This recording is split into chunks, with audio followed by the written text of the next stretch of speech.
Test? Yep, no, we're good. So now go step.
Seconds to wrap up your conversation.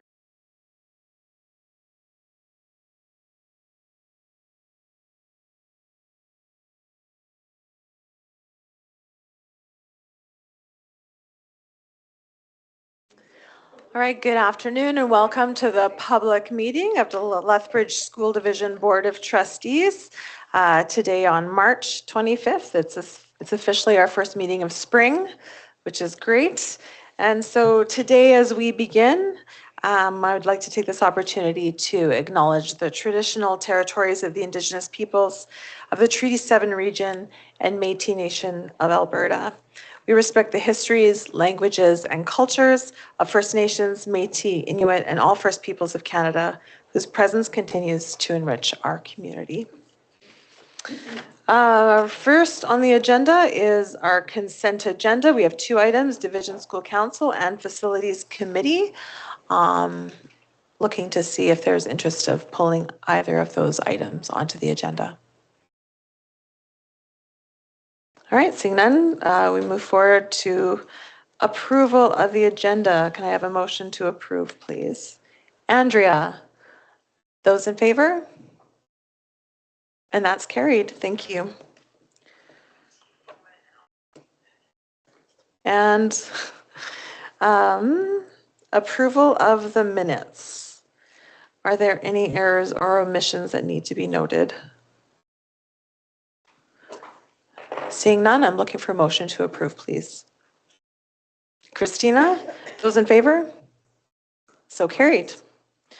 All right, no business arriving from the minutes, so we will move on to our Associate Superintendent Report 7.1, Business and Operations. Christine. Okay, thank you.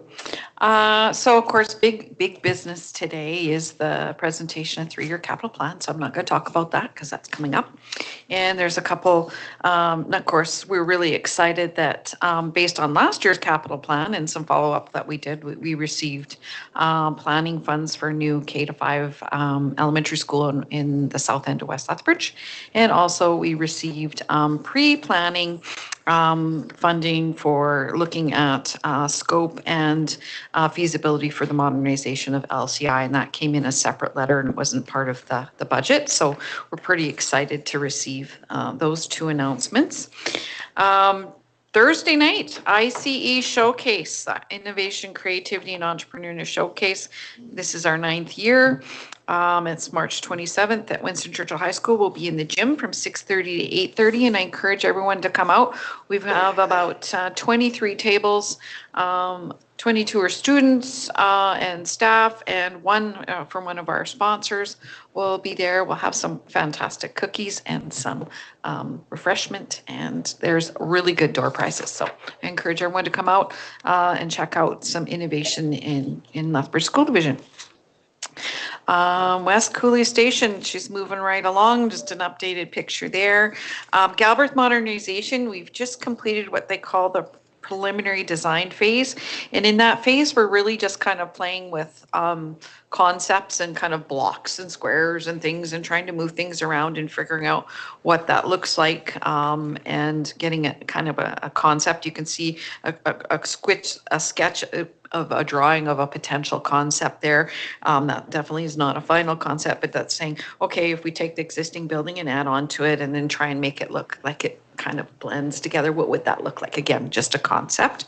And then we're moving into schematic design, and this is where then they really get into making sure we're fitting all the pieces, the requirements of the school, meeting those kind of fences that we're required to meet with Alberta Education Infrastructure, and then start to get into more detailed drawings for the school, talking a little more about phasing. How would we phase a modernization when you're trying to operate a school and modernize? It's quite complicated. It takes, of course, longer than building a school, and you have to chunk it out appropriately.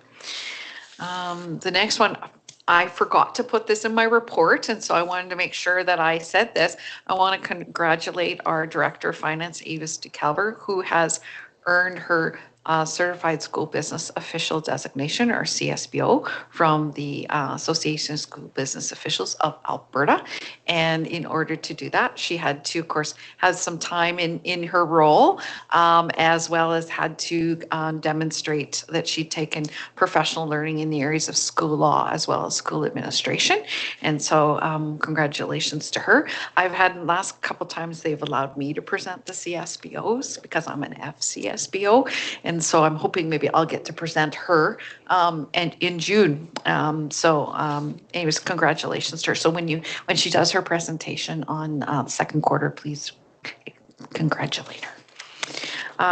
Budget survey results, those are posted today. Is that correct there, Garrett? We've posted those up on the website, and I just put one of the questions there as we did ask the people taking the survey, in order of importance, how would you, rank spending for priority? And you can see, no surprise, class size, complex classrooms, student wellness were in our top three for looking at spending areas of priority. And so you can see the full detailed budget survey results on the website.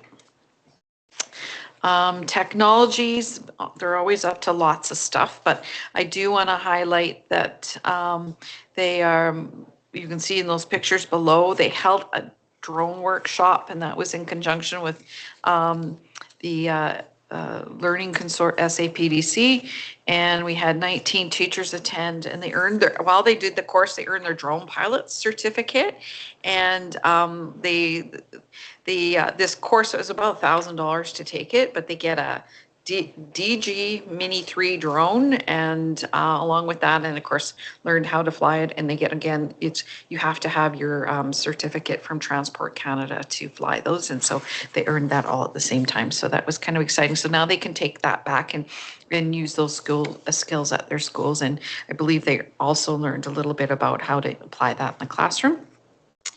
And sometimes we get questions, especially at this time of year, about budget and evergreening. And we talk about the fact that we are in we're planning our next evergreening phase, which is our laptops. But most people don't know this, but there's an actual detailed plan about evergreening on the technology website within the Lethbridge School Division website, and you can go and see all the details about what we evergreen, when we evergreen, the type of equipment we evergreen, and so there's lots of information if anyone's ever curious about that. And occupational health and safety, we had our Division Workplace Health and Safety Committee this month, and we did a little safety exercise, safety box, and we had some suggestions on being safe. And so lots of good suggestions there. And then we found this little resource that's come out from the government of Alberta. It's a little handbook. It's about this big. And has all about occupational and safety for workers. And so we were able to get three for each school site so far from the government, and we will try and get some more. Sometimes they put limits, but we've got 3 out to each school site so they can share that. And that's about it. Thank you, Christine. Any questions for Christine? Craig. Thanks, Christine, for the report. We've joined a buying group called Canoe, correct? And have we been able to see some really good savings by being part of this buying group? Because it's a fairly big one. So I can't specifically comment on exactly what we've saved, but I've heard from Sherry, who was investigating, that there would be significant savings from being part of this new. I just don't have the quantities. I mean, it's something that can save our board money over the long term. Yeah, and that would be for our general supplies, materials, furniture and equipment and things like that. Technology, we're part of a different buying group. Okay. Yeah. Thank you. Christina. Thanks for your report. Always good. Always lots of pretty pictures too. And just wanted to celebrate the new planning and pre-planning dollars. That's so exciting. Really grateful to note that today. I had a question about evergreening from a school that maybe you could clarify or bring back information. Is when school councils purchase or use money to purchase devices for their school, how does that fit into the division evergreening? Okay. I can answer this because it was partially directed to me at a DSC, and I did connect with one of our school councils about that just recently. So, and I know they met last night. And so when equipment is evergreen, generally speaking, what happens to it is it goes to a recycling company in Calgary, and we get, my understanding is, don't quote me on the exact amount, but I think it's about 75 cents per pound. And so laptops, for example, they probably weigh a pound or two. There's not a whole bunch of money there. A lot of that is servers, that sort of thing. There isn't a huge amount of money that's generated. Sometimes if the laptop's in really good condition, they'll pay, I think, up to $12, $13 for it, but again, not a huge amount. So that's where the majority of the evergreen technology goes. And then there are instances where it gets repurposed within the division. So sometimes you have high school computers that don't really work for high school kids, but they work fine at an elementary. There's been the odd time where we've donated out to different organizations, that sort of thing. So that's generally the answer. In terms of a school council, if a school council purchases technology, we are working with the school council about what does that look like, and if their technology is getting evergreened, do they want to take the computers and keep them and try and sell them or do whatever they want with them. Part of the challenge is they have to be wiped obviously for data, and then all the operating systems come off of them as well, because we aren't licensed to just hand out Microsoft products, that sort of thing, unless they're being used for school. So the short answer to that is, if there is that situation, we'd encourage you to work with your principal. We'll work with the Ed Center to see what makes the most sense for the school council. What is it that they want to do moving forward? And that's kind of the way we're working on it now. I haven't got an update from that school council yet, so I'll be curious, but I'm sure I'll hear it at some point. Yeah. Yeah, but it's a great question and a really good, some that we'll circle back at DSC on. So sorry to jump in, Christine. I just know I was like, it's so timely because it was literally just addressing that one. Yeah, it's a good question. Thank you. Andrea. Thank you for your report, and thank you to you and Garrett for the amount of work that you've done, the immense amount of work that you've done around the ICE Scholarship Showcase. I'm so excited, and 23 tables. And so for anyone listening and everyone around this table, please come on the 27th to Churchill. And I just had a question. In the Herald on Saturday, and I'll just use my reading glasses here, it said, the proposed amendment would also rezone the Senator Joyce Fairburn Middle School site and its existing sports fields from district control to public building and park and recreation. And I just wonder if you could talk a little bit about that. Thanks. Absolutely. So when the city does an area outline plan, they'll designate spaces for high density, low density, medium, single family, future urban development, or FUD is another term they use, and they'll designate that. So when they did the watermark area, which Senator Joyce Fairburn is about, they designated certain areas for different densities for residential, and then they did the area where the school sits on was originally a future urban development, or FUD, and then they needed to reclassify that, and so they didn't have an amendment came through to actually change some of the density for some of the development. So it's now going to start developing around Senator Joyce Fairburn, which is great to see. Also a reason why we need another elementary school and high school in West Lethbridge. They're starting to develop Watermark. But they hadn't previously changed the designation from the kind of the future urban development to what we call school reserve or municipal school reserve. And so we sit when the site our school sits on, and about 3 meters beyond it is school reserve, and then the parks that are there right by the school is usually municipal school reserve. And so they have to just make sure they're changing the designation, and they always seek they send those changes to us before they send them up the line. And so I'd already seen it and I said that was fine with me. So, yeah. Thank you so much for that explanation. And I just had one other question. I know talking about buying Canadian, has Alberta Education or the government directed staff to be buying Canadian, and how that's affecting our staff? Yeah, we received I don't know if I call it a directive, but a notice from the Alberta government. They wanted us to prioritize buying Alberta and Canada versus seeking out outside, particularly the United States. So, yeah, so we've always done that. We've always prioritized where we could, buying local, buying Alberta, buying Canadian.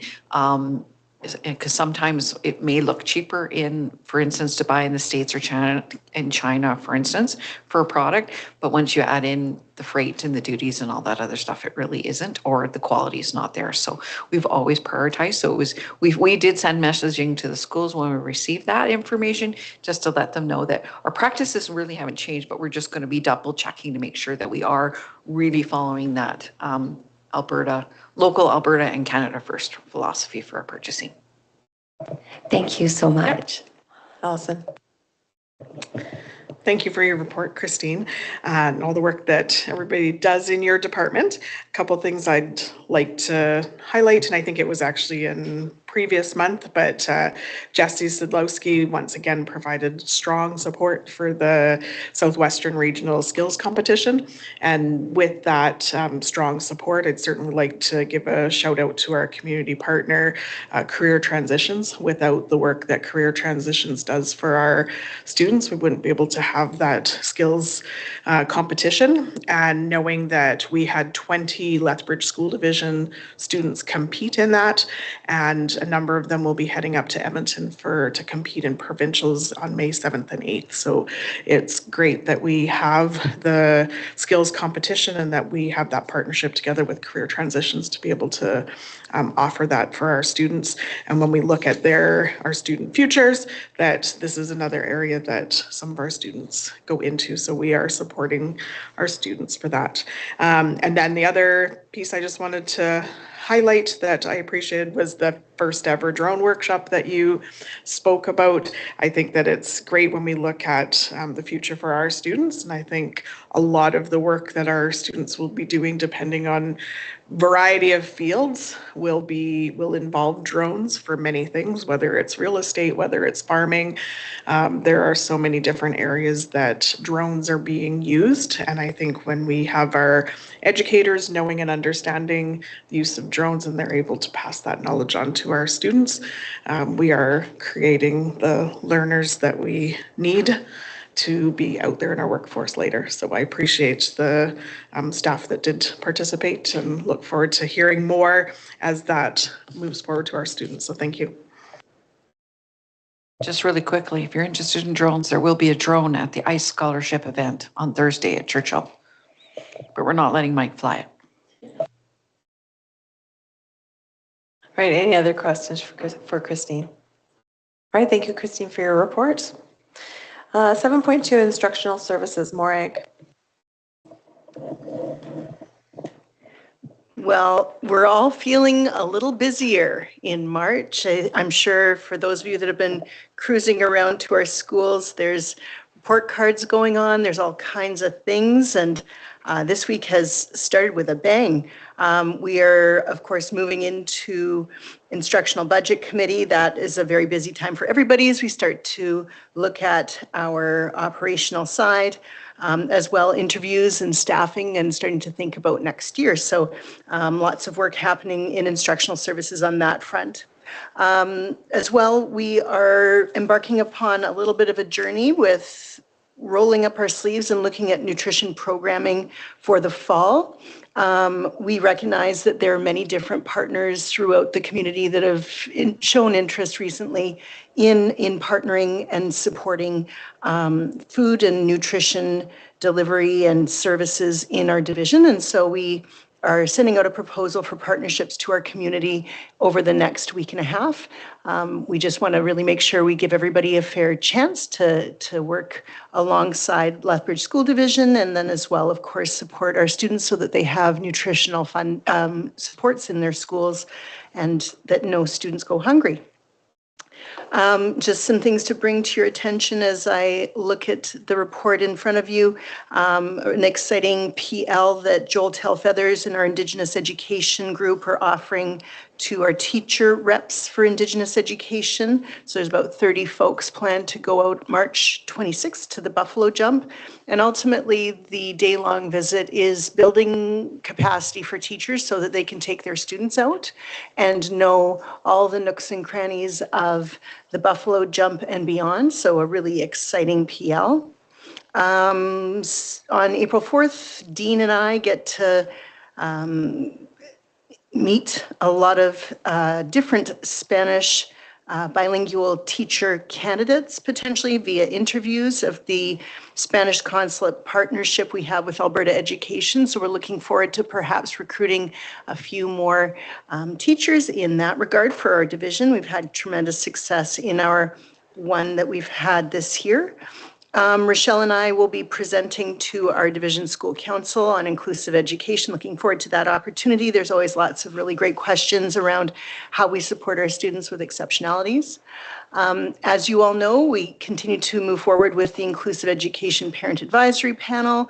May 1st is the first meeting. All folks have been notified, those who applied, who were unsuccessful, and then of course those who were successful. So looking forward to having that first meeting. Carly Ramatowski, Rochelle Neville, myself, administrative representatives, and then of course parents.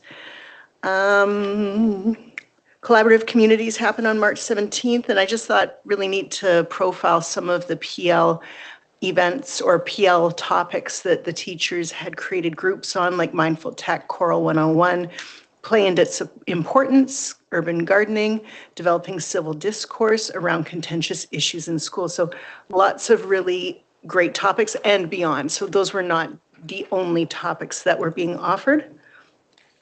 Lots of hurrah for Andrew Krull, so I won't talk anymore beyond just the summer opportunity that Andrew is partnering with Fifth on Fifth to offer for the month of July for 30 students paid opportunities, which are quite exciting, and that we'll be sharing some more information on that as we get closer to that time. But to be able to find engagement opportunities for our students where they can get paid and secure some pretty neat summer work employment is great. And so just want to put a big shout out to that team and the work they're doing and continuing to champion.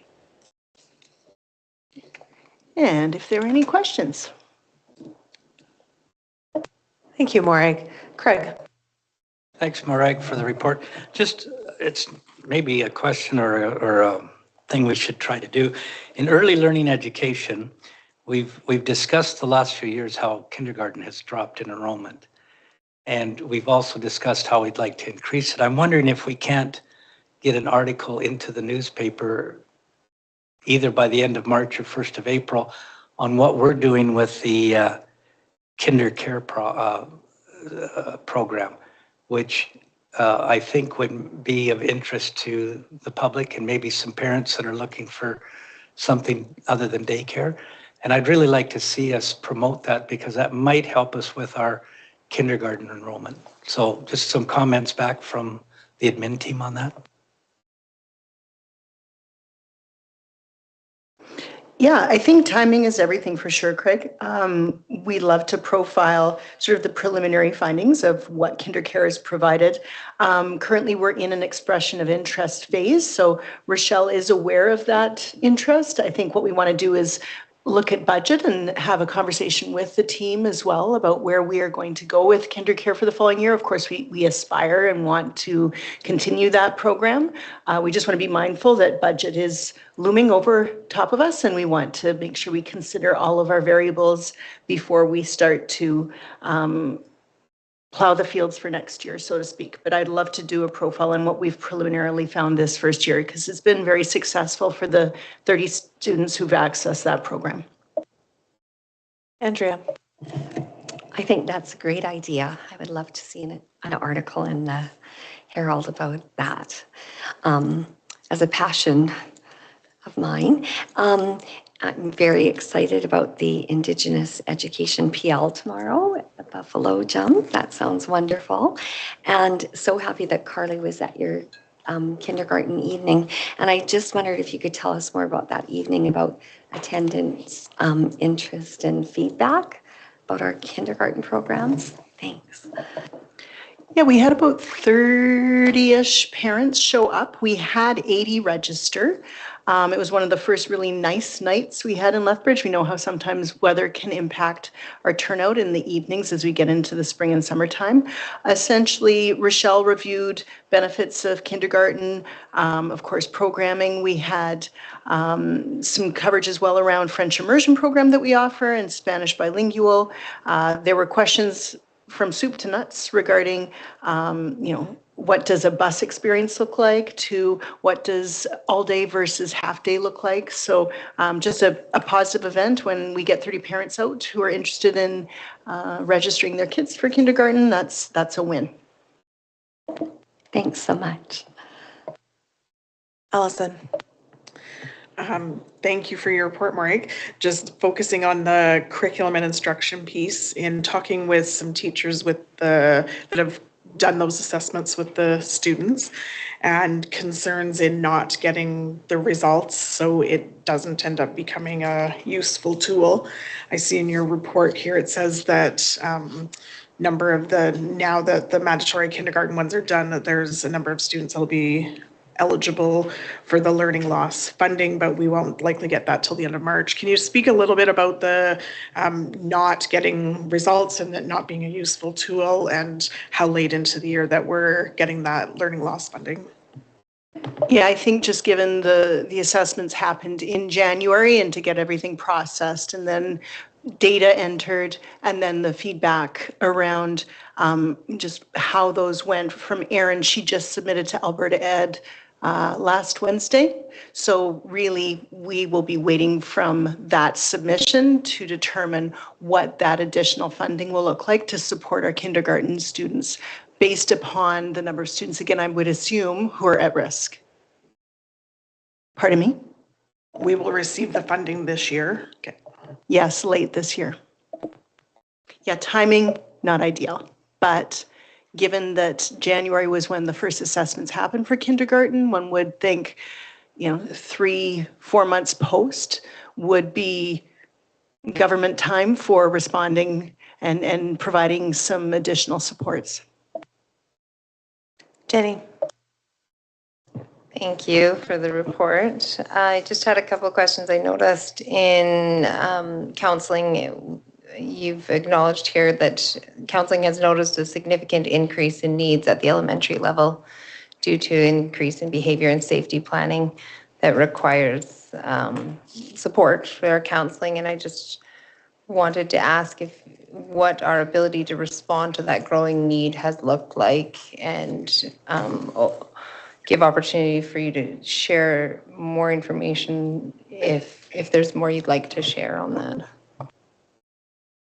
Yeah, I think that's a great question, Jenny, because it is not just a local challenge, it is a provincial challenge and a national challenge. We really are experiencing a lot more complexity in behaviors from our elementary students that is involving a lot of support from our teams because perhaps behavior is not as easy when we look at our elementary students because communication is also a factor, as well as perhaps undiagnosed disabilities that eventually come out later in your elementary experience or into your middle school.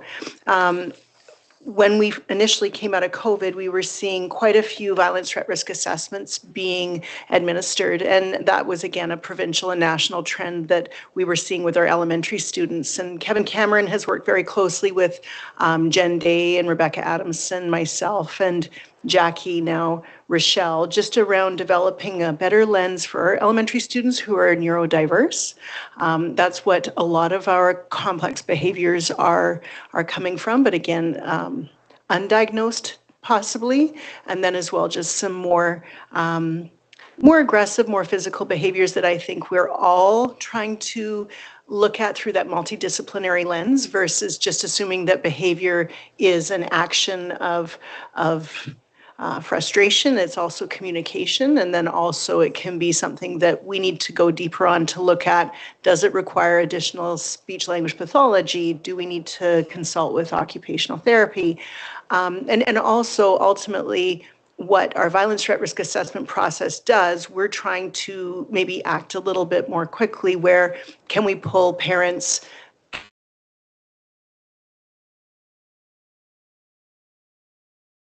behaviors that we recognize we need to address in the classroom, because we are seeing the reality. Our classrooms are getting more heavily impacted, which also impacts students' learning. Yeah.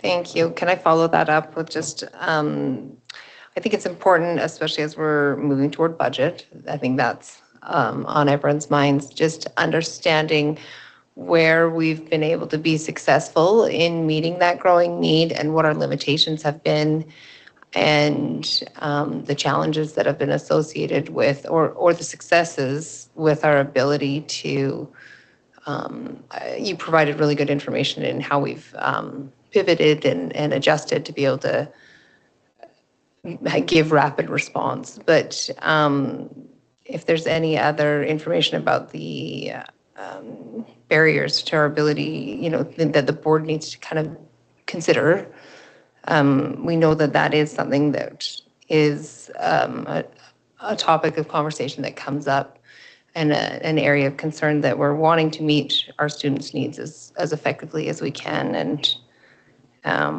just understanding what that's looking like as we're recognizing this increasing need.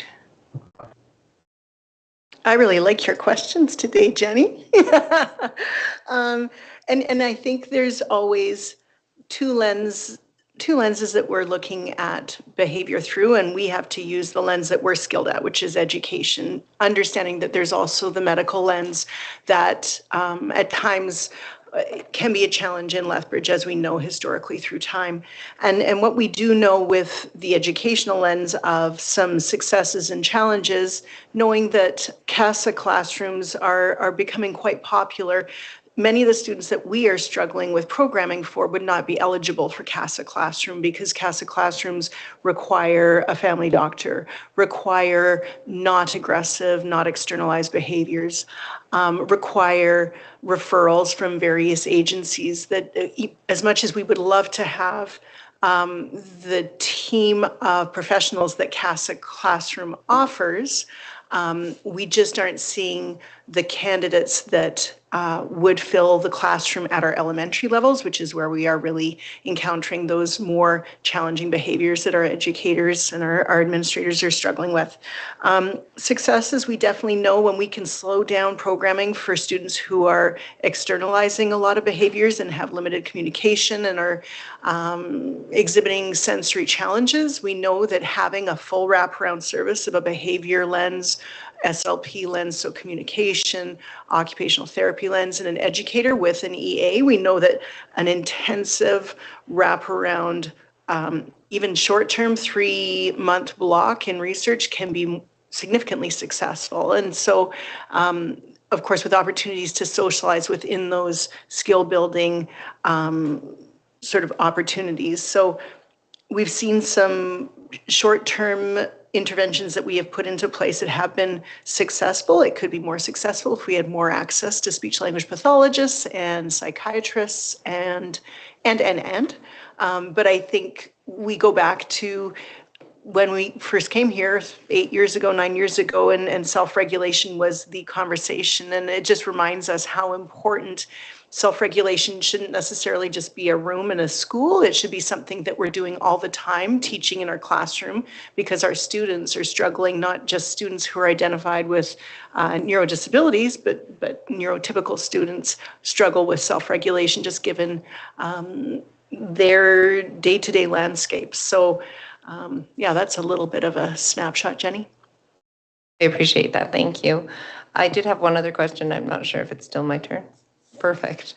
My other question was just around the report card pilot project, and I appreciate that we've been able to receive continual updates on that, and just wondered what the projection looks like for the remainder of that project. Is it a 1-year pilot project, or is it anticipated to extend beyond this year? What are the next steps with that pilot project?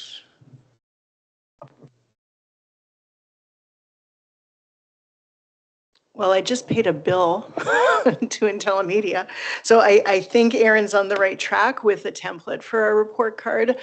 Ideally, we would like to roll it out next year. I think there's been really positive feedback up to now. We do have a meeting in April. We haven't scheduled the date yet, but to meet with parents again to get sort of a final eyes on to see what that template looks like and see if it does marry with some of the feedback that Erin's been gathering throughout the last half a year.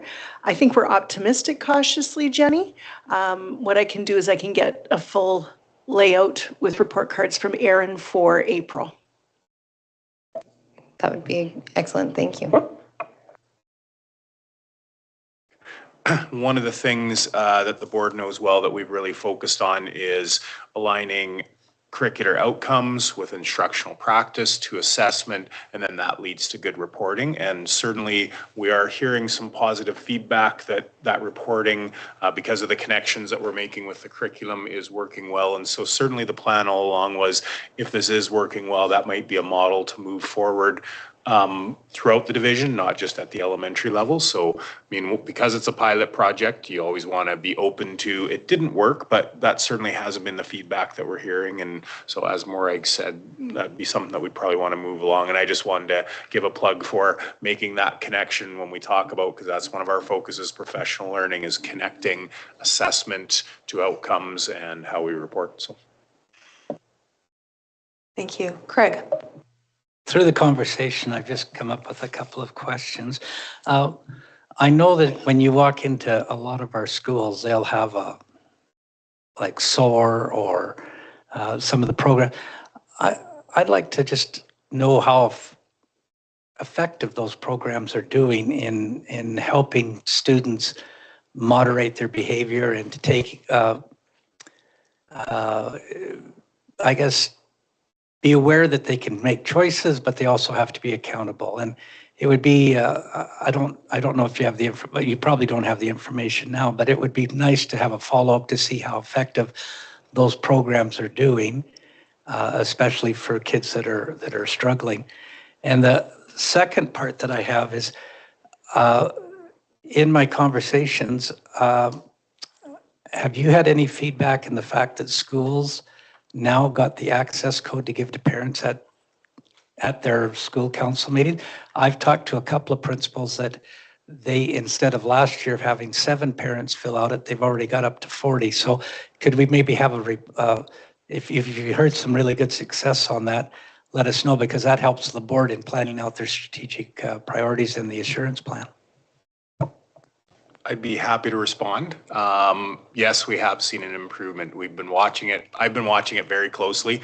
I'm on the Alberta Ed website because you can see what percentage of the random access codes have been used, and also comparing what the raw numbers were to last year. And yes, we've seen significant increases.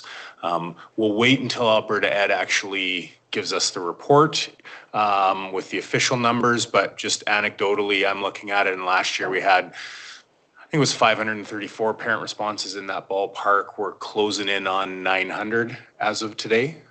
So that's a pretty big jump. Yeah, so, and I know our schools have worked very, very hard to do that. And this is the first time schools have had the opportunity to bring it out. So we'll get better at that and doing, because this year was kind of like, okay, we're going to figure this out. And so now we'll be able to say, okay, what actually worked? What didn't work as well? What took a lot of time but was worth the effort? What took a lot of time and wasn't worth the effort? But yeah, what you're hearing is accurate, and the numbers will bear that out. And one of our goals was to increase the number of parent responses in those surveys, and certainly based on the data I have, it looks like we've achieved that. But we'll share that and brag it up with the board when we have the final numbers.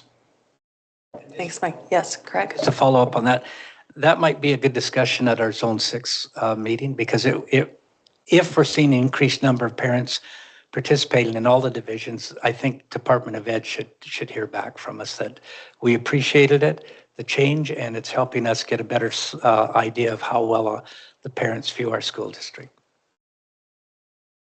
Thanks, Craig. That's noted. Any other questions from? Okay, thank you, Morag, for your reports. It is appreciated. We'll move on to 7.3, Human Resources. Robbie. Great, thank you. Just going through some of our staffing, you'll notice that the total number of teachers on the sub list has gone down a little bit. That would be due to subs being taken off the sub list in order to fulfill temporary contracts for leaves, and not just in our school division, but we do share a lot of our great substitute teachers with our neighboring school divisions, and so that would be a reason you've seen that gone down. Also worth noting, as you're probably all aware, this staffing information covers staffing in our current year. You won't see these reflected in what we will be staffing for the 25-26 year. That will be reviewed in the fall. So that's not included in the information you receive on that first page. In addition, I'd like to speak to some of the work we're doing with our ATA Working Conditions Committee. We'll be meeting on the 31st of March. We've sent a survey out to our first and second year teacher groups to gather some feedback and additional data in order to better support them with our induction program and a mentorship program that we're planning in collaboration with our ATA Working Conditions Committee. So we're really excited about the work that we're doing and look forward to offering some valuable learning and mentorship to our first and second year teachers. Moving on, I know Mike will speak to Spirit of 51.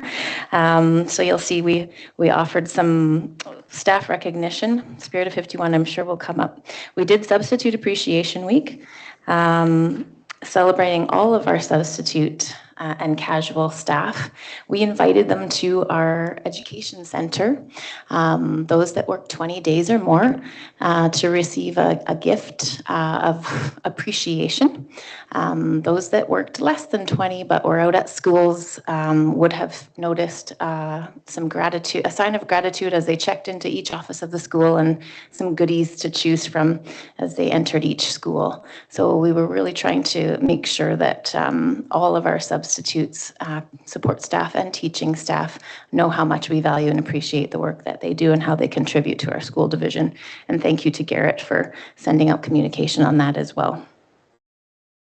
And one more I'll speak to, with our benefits provider, our employee and family assistance, so that's EFAP, that's in conjunction with ASEBP, previously known as Inkblot, prior to that Homewood Health, is now called Green Shield.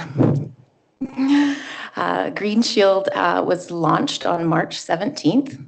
And they have been trying to advertise that launch, but I'll just at a high level let you know what our EFAP services look like. They are worth highlighting because they offer a variety of support and services to our employees and their families across the division.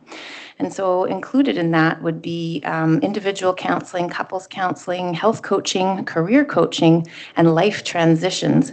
And all of that is individualized as you sign up, and it's 4 hours per calendar year free.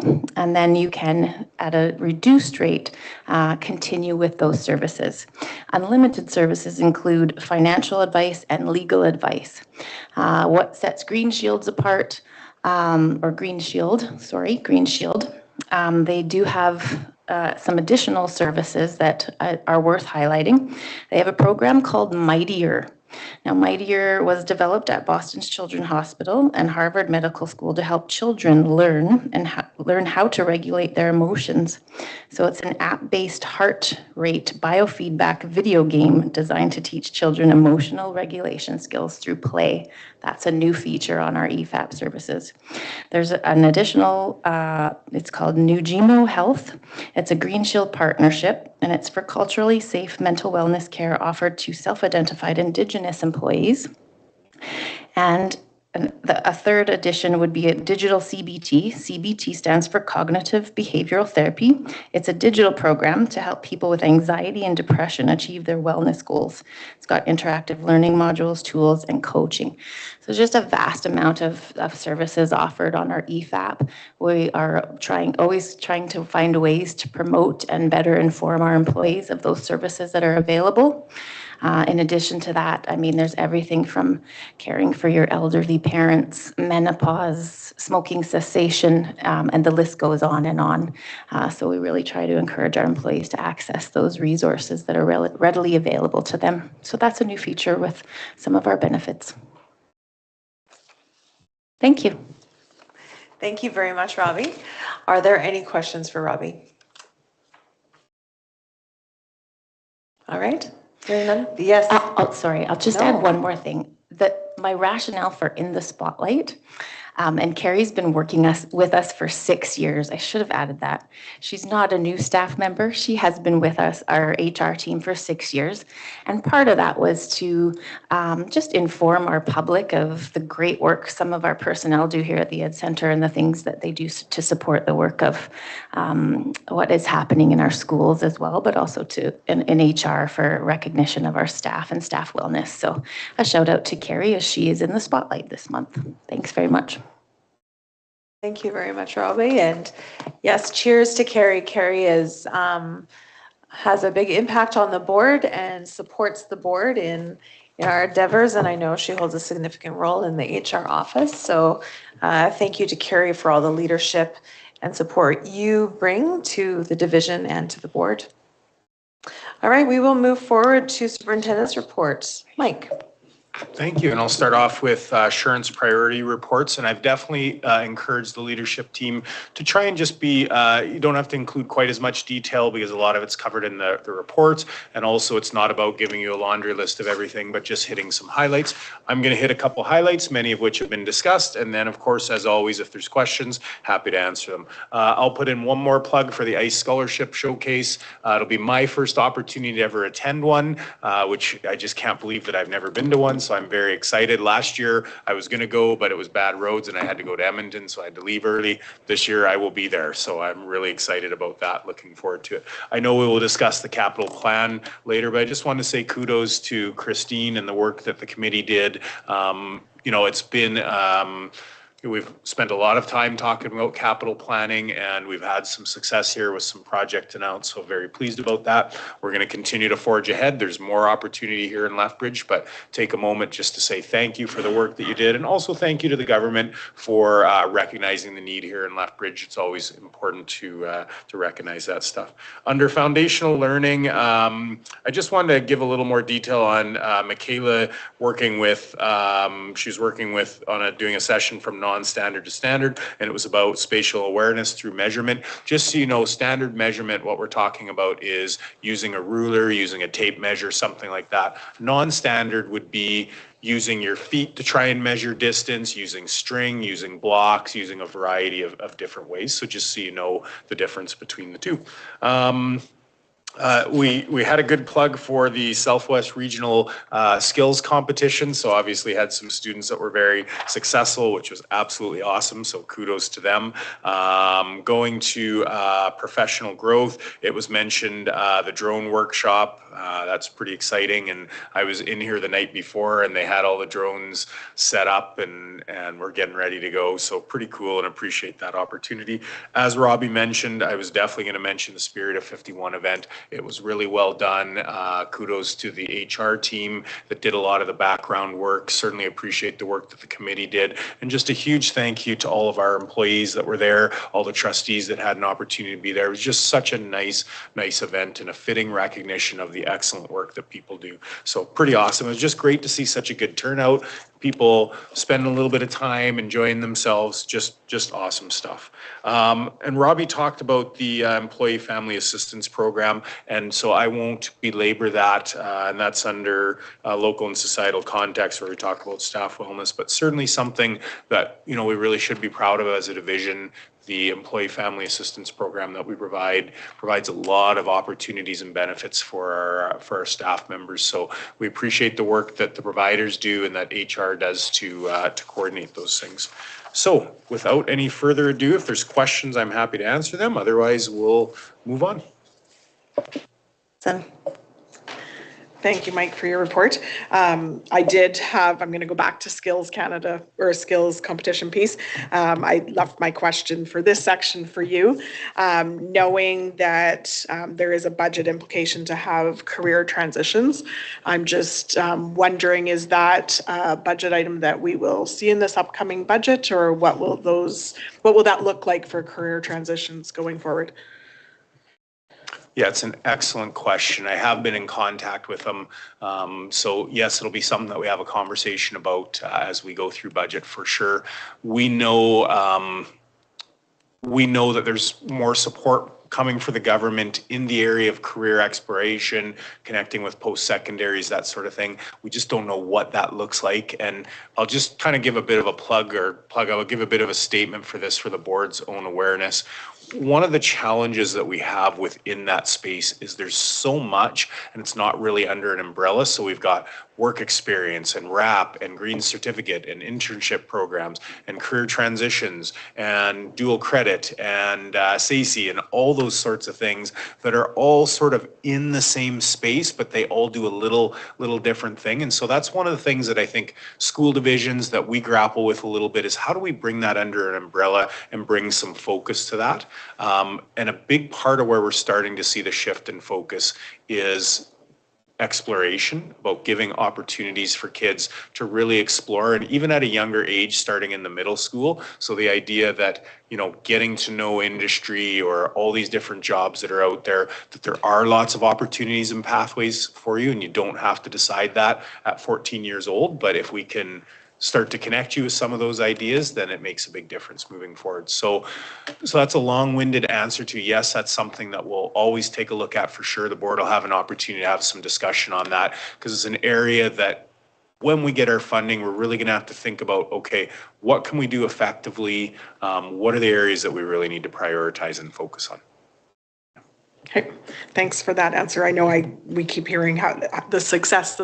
So I just think us being able to have that budget piece is important for us as a board. So carrying on with the partnership piece, I think partnerships are absolutely amazing to have, and it's great for our students to have that. When I move on to Indigenous Student Achievement section with the Get Moving group at the YMCA, it sounds like it's a great opportunity for our Indigenous education team and for them to be working together with our middle schools with the YMCA. So great to see that opportunity there and working together with our community partners.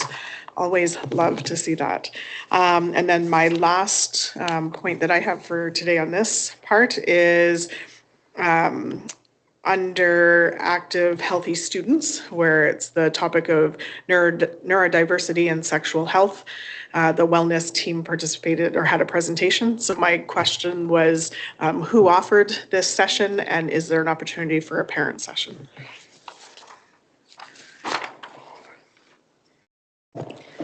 Yeah, absolutely. I thought this question might be asked just because it is, the person who came was Jan Arneson. She is from British Columbia. She is a very successful and popular sexual health educator, specifically in the topic of neurodiversity. Her mantra, mission, vision, neurodiverse sexual consulting. So disability doesn't stop desire.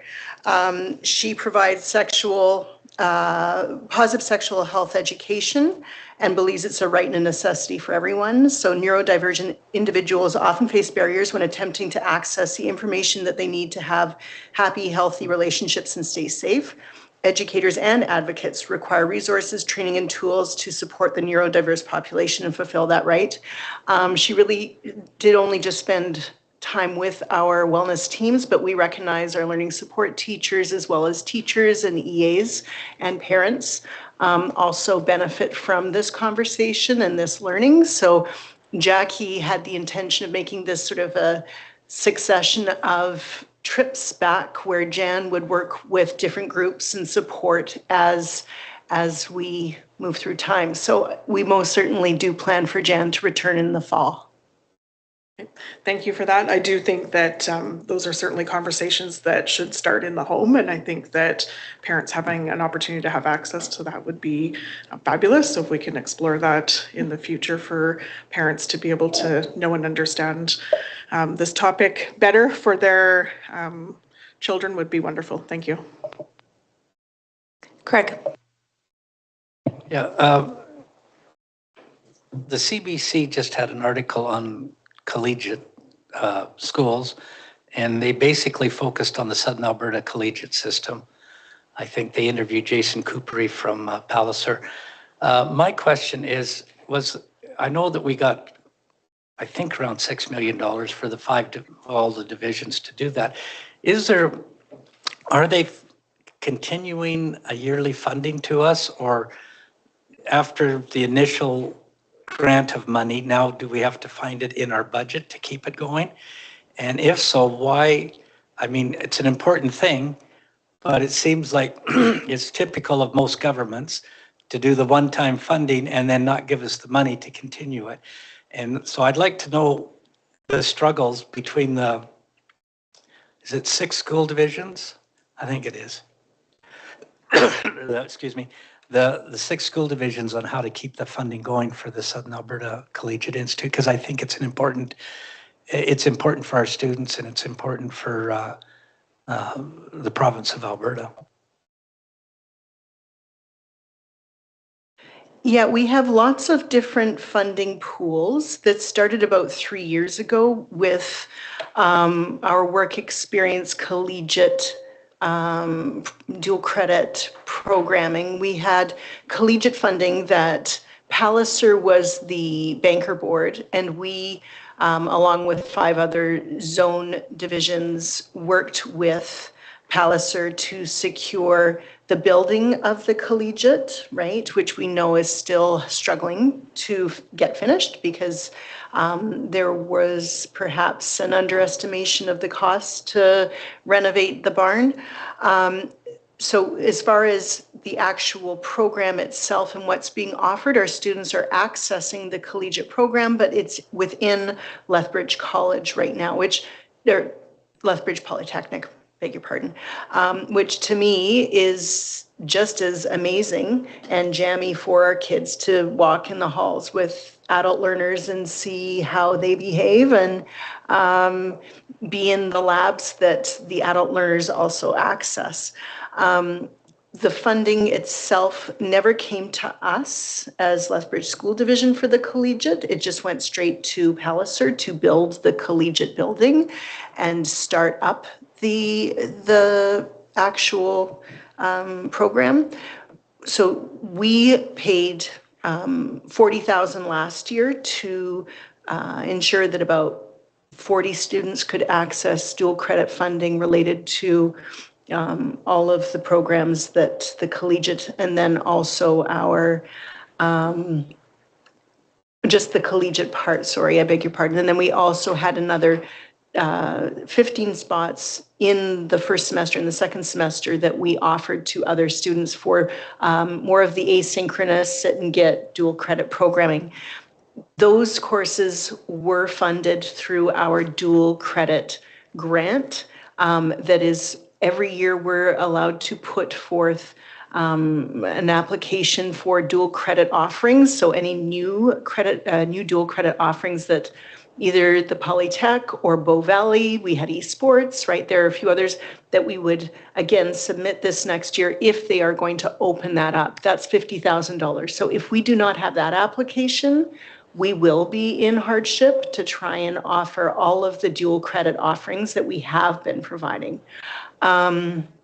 There's also startup funding that was offered. So some of the divisions that were offering a more comprehensive program like Livingston Range, it's $100,000. Again, they may not be offering that again this year. We haven't received any information on either the dual credit application grant for $50,000 or the startup grant for $100,000. We have never secured the startup grant because we did not have anything in the making during that time.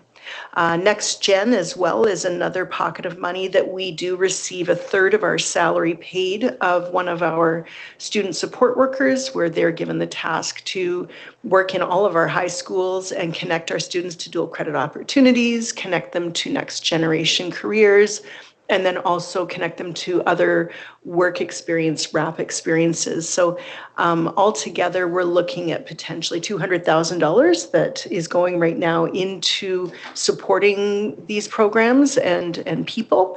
And so, yeah, I'm quite concerned about what will happen. I've heard rumblings that we're still going to have the startup grant and the dual credit grant. But again, that's if we are successful. So I'll submit for those things and we'll see where we get. Thanks, Marek. And just, I guess, a follow-up, because, I mean, although Palliser's in charge of it, and it's gone probably over budget on the building, do we look at, does Palliser indicated to the other boards whether or not they're going to get additional money to finish the collegiate?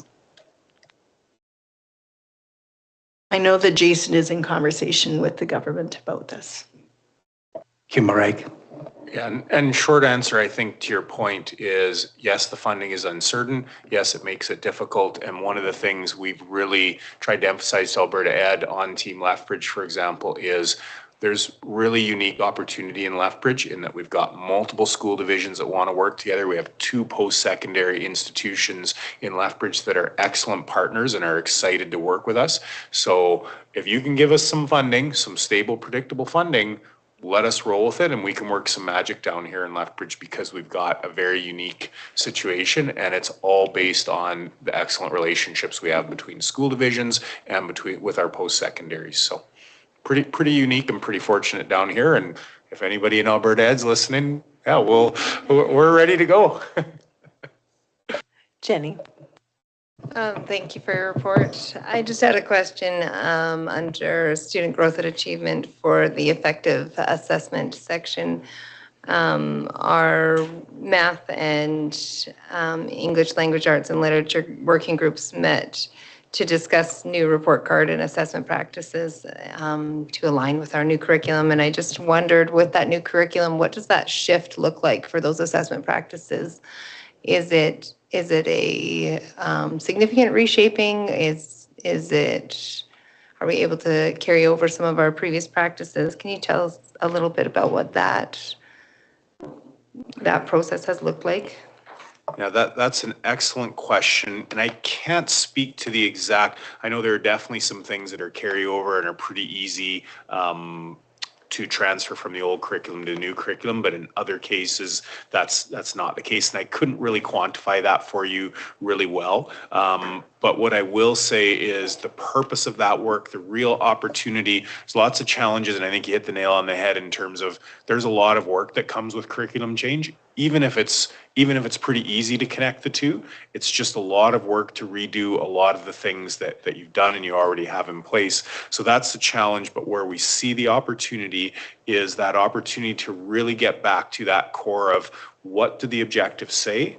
And then how does that guide what I do in the classroom, my instructional techniques, and guide my assessment? So that's really the work that's going on.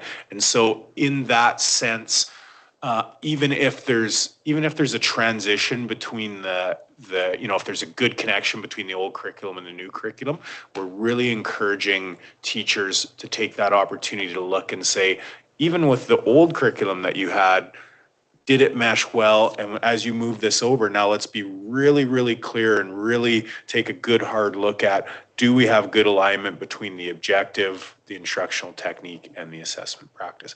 The challenge with that is teachers are incredibly busy. There's a lot they're being asked to do, and that takes time, and that takes just time and space to sit down and make sure you're figuring that out. And so again, that's another reason why we've advocated for, and I know the board have advocated for, yes, curriculum change, good, but let's do it in a way that we have some time to really implement it and use that opportunity to really enhance our practice with the new curriculum. And so just continuing to provide time, space, resources, and folks like Michaela and Jody and Carmen who can sit down and they work with the new curriculum across multiple schools in a broad basis and can help connect some of that work. Andrea. I heard that you spoke at the ATA meeting about the budget process, and I heard that they really appreciated that. So I wanted to tell you that. And back to Carrie Fall, I know Tyler and I really lean on her and appreciate her with the Spirit of 51 committee and her attention to detail. So I just wanted to put that out there that we really appreciate everything she does for us. Thank you for that, Andrew. Appreciate it. Yeah. Any other questions?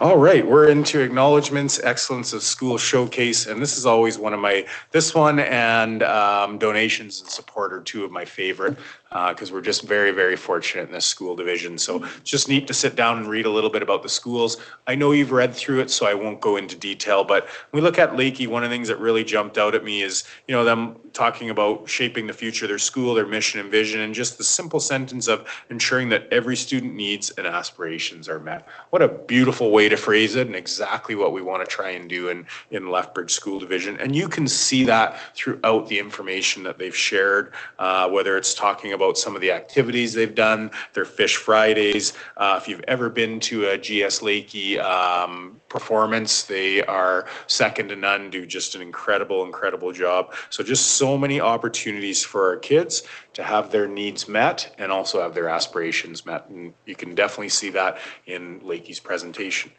Galbraith, I say the same thing about Galbraith every time, and I'm going to start off saying that. Galbraith is so community focused, really the hub of their community. They do a great job inviting people in, and you can see World Read Aloud Day and all the people that came in, and that's just something that Galbraith really believes in. Really happy to see their inquiry about investigating school data, how that informs their teaching and learning. Some nice things about the Boost program and that targeted literacy and the impact that that's having. So that's really good to see and really appreciate that. Then Senator Buchanan, you could say the same thing about being the hub for the community. One of the things that really stands out to me about Senator Buchanan is how incredibly hard and creative they are at working towards finding as many resources as possible to support the work that they need to do. So yes, they've got the hired contracted staff, but they're always working with the community, partner agencies to how can we provide a little more support for our kids. And again, you see that very much, whether it be 850 bowls, Kona Ice, you know, the community coming in and supporting a whole variety of things. Another thing I wanted to mention is their grade 4 to 5 leadership. I know they always do a really good job with that. And if you've ever been to a Senator Buchanan event, you will see many examples of their grade 4s and 5s leading. And it was pretty neat to say that they gave the students a voice in budget setting. I absolutely love that. We should probably invite them to some of our board budget debates, and they could probably tell us, give us some guidance. Yeah, so I won't belabor the point, but if you read through this, one of the things you'll see is just how great of a job they do of engaging the community to support their school. So wonderful showcases as always from the schools, and very proud of the work that they do. Okay, we'll go into calendar of events, and this is always where the trustees are like, well, we got this and this and this, and that's excellent, exactly the way it should be. So any items that you want to add on there? I do. On April 2nd, we also have the joint city school boards committee meeting.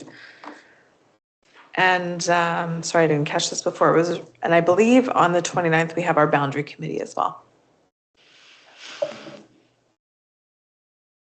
Thank you. Craig. Yeah, on the 3rd, there's a Emmanuel Christian Elementary School Spring Program at Trinity Reformed Church at 6:30.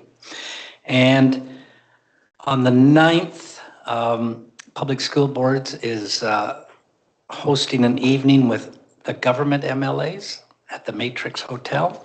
It starts at 6 p.m., so it'll be our chance to, because we're members of the Public School Board Association, to meet with different ministers and MLAs, UCPL MLAs. So later I'll talk about that. And then we have the 10th and 11th is our Public School Board Association PD and meeting. And again, they have some really good people that have been lined up to present to us.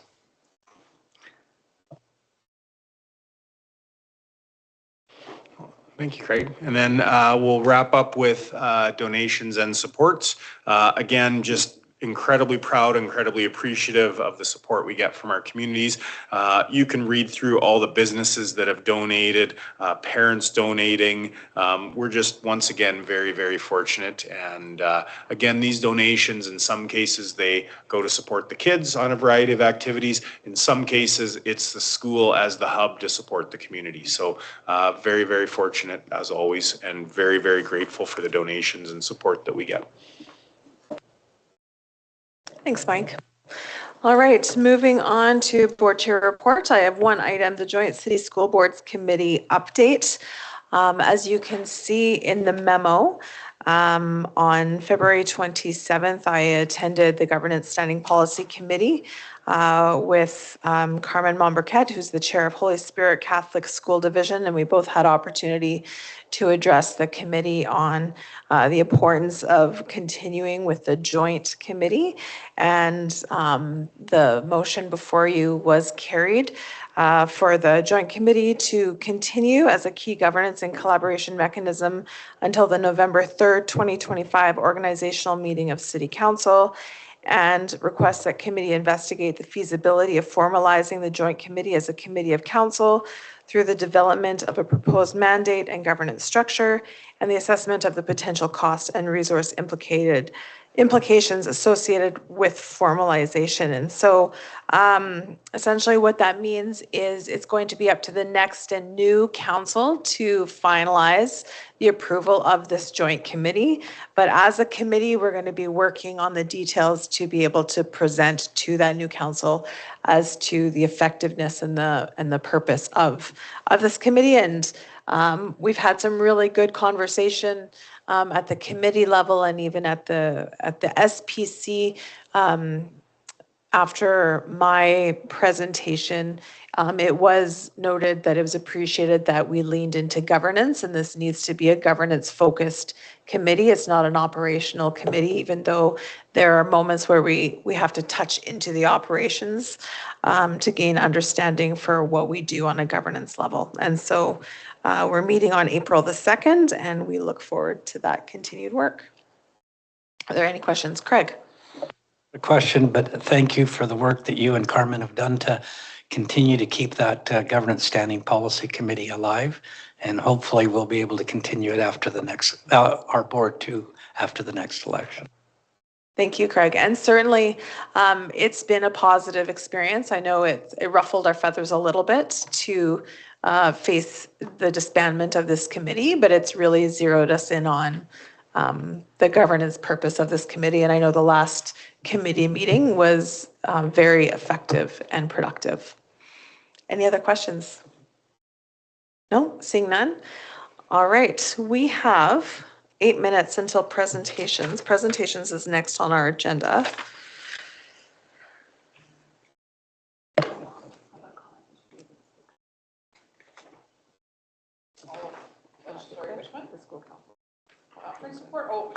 Okay. All right. We're going to jump forward into action item 11.4, school council conference support. I think we should be able to capture this within the time frame. Okay. And FYI, we just got a notice our funding profile has been received. So if I look a little distracted, it's because I was just about to go get them. So anyways, it's okay. I wait, it's like Christmas. You wait all year for the funding profile and it finally comes. So you can be sorry. Yeah, you hope it's not. Okay. I'll get back into the game. So last meeting, you approved a framework for providing funding to the School Council Association for their conference. We did take that framework back to the February Division School Council meeting, or sorry, the March 3rd Division School Council meeting. And first of all, I want to say they were very grateful for this and this opportunity that the board is providing for them to engage in this in the school council conference and having those costs paid starting next year to attend in person or virtually. And so we did provide the framework They had suggested a couple changes, which I'm going to highlight for you there. We did put on the form that was created for them that meals will be by per diem, and that was a recommended change. We made that change. Also, we had mileage. They would prefer that it's fuel by reimbursement, just for the fact that that allows more money to cover the other costs that might be incurred if they're actually submitting for fuel versus the mileage. And so, you know, that made total sense.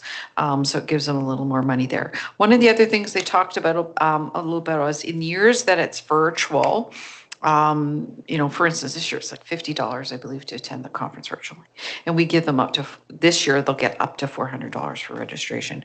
But they thought in years that's virtual, is it possible when they go for approval, can they talk about maybe other costs that someone might incur to sit all day in a virtual meeting, such as maybe cover the cost of a lunch, or maybe if they need childcare and that sort of thing. And I think some of the discussion was that there could be some flexibility here with the use of funds, as long as we're not exceeding, you know, the funds outlined in the per student. So as long as it was reasonable. And so I did add kind of into this document that to recognize the fact that when they're virtual, it could be, you know, there could be discussions of other expenses that might need to happen. So realizing that maybe this is flexible. Also, the next year will be the first year of this being enacted. And in that year, there may be things that come up that go, okay, we didn't think about that could be tweaked and that sort of thing. So I'm just bringing this back to you because you didn't actually officially approve it. So if you're good with it, we'll get it approved and make it an item. Yeah. Excellent. Thank you so much. Thank you for your work. And I know it was appreciated by the DSC members, and it's great to see, actually, it's great to see childcare costs included in that. We talk a lot about reducing barriers for parents to be able to participate. And so that definitely does that. So I will open this up for conversation. Alison. It was great to hear the conversation from the parents and to have that engagement opportunity to hear their appreciation and to know that in future years when it's in person that assuming this will get passed, that they'll be able to participate more actively. In the memo that had come forward previous month, the background information did include the $250 to support activities of school council. So it's not in this one, and I just want to confirm that $250 will still be there. And of course, the $100 for the membership or other support for the ASCE grant would still be there, but I just wanted to confirm both. Yes, that is still there. I just didn't feel it needed repeating in this particular memo. Perfect. Yeah. Thank you. Any other questions? All right, I'm looking for a motion, please. Craig. I move that the board approve the following framework to provide support for school council members to attend the ASCA annual conference, as it's listed in the... As listed, yeah, excellent. We will consider that read. Thank you, Craig. Any further conversation? Allison. Just to clarify the wording there, that I would hope it would be a friendly amendment in that you said to attend the ASCA conference. It's very important that it's the ASCA conference and AGM because it does carry through till the Sunday. Yeah. So if it can include both in that motion as a friendly amendment. Thank you. Any further conversation? All right, it is presented as amended. Those in favor? And that's carried. Thank you. All right, we still have one more minute until our presentation time. So what we're going to do is we're going to jump forward to number 13, division highlights, and we'll move around the room with division highlights. Craig, can we start with you? Thank you. I went to Proby School Council. I actually got to attend the skills competition at Lethbridge Polytech and talked to a couple of the students. One was a male welder and one was a female welder. And so we had boys and girls doing it. I also talked to Winston Churchill, had a number of people in the cake, I think it was the cake one, and then Chinook had some in the culinary. I will tell you that that's just as intense because I went to the 4A zone finals, and those kids that are working individually, they're just as intense as any athletic team. Let me tell you, that competition was, and if you go to automotives, it was a timed event. So congratulations to all our students and teachers that have supported that program. It's valuable for those students, and it's just as important as any athletic adventure. I went to the 4A zone, saw the LCI girls team win the zone competition. I went to the Spirit of 51, 2A zones, Emmanuel Christian, and I also saw and there was a little different this year, they had the 4A regionals, and the LCI won both games and went up to provincials. Went to the Senator Buchanan breakfast, and the Zone 6 ASBA meeting, ATA induction. Last night, although I had raucous people sitting beside me, the Senator Joyce Fairburn zombie prom. We won't mention who it was, but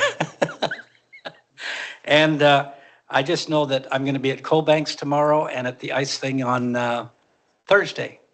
And I think that was all of the things that I got to go to this month. Oh, community conversations. So I was surprised because we did actually have some people there. So it was fun. And that's it. So. Thank you, Craig. Andrea. It's such a highlight to be at the Spirit of 51 Support Staff Recognition event. It was such a beautiful and positive occasion.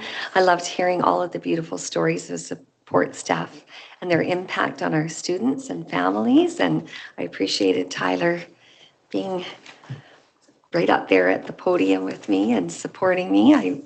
That was awesome.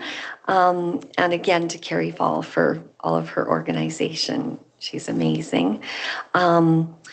I really enjoyed the breakfast at Senator Buchanan because, of course, that's Alyssa's school.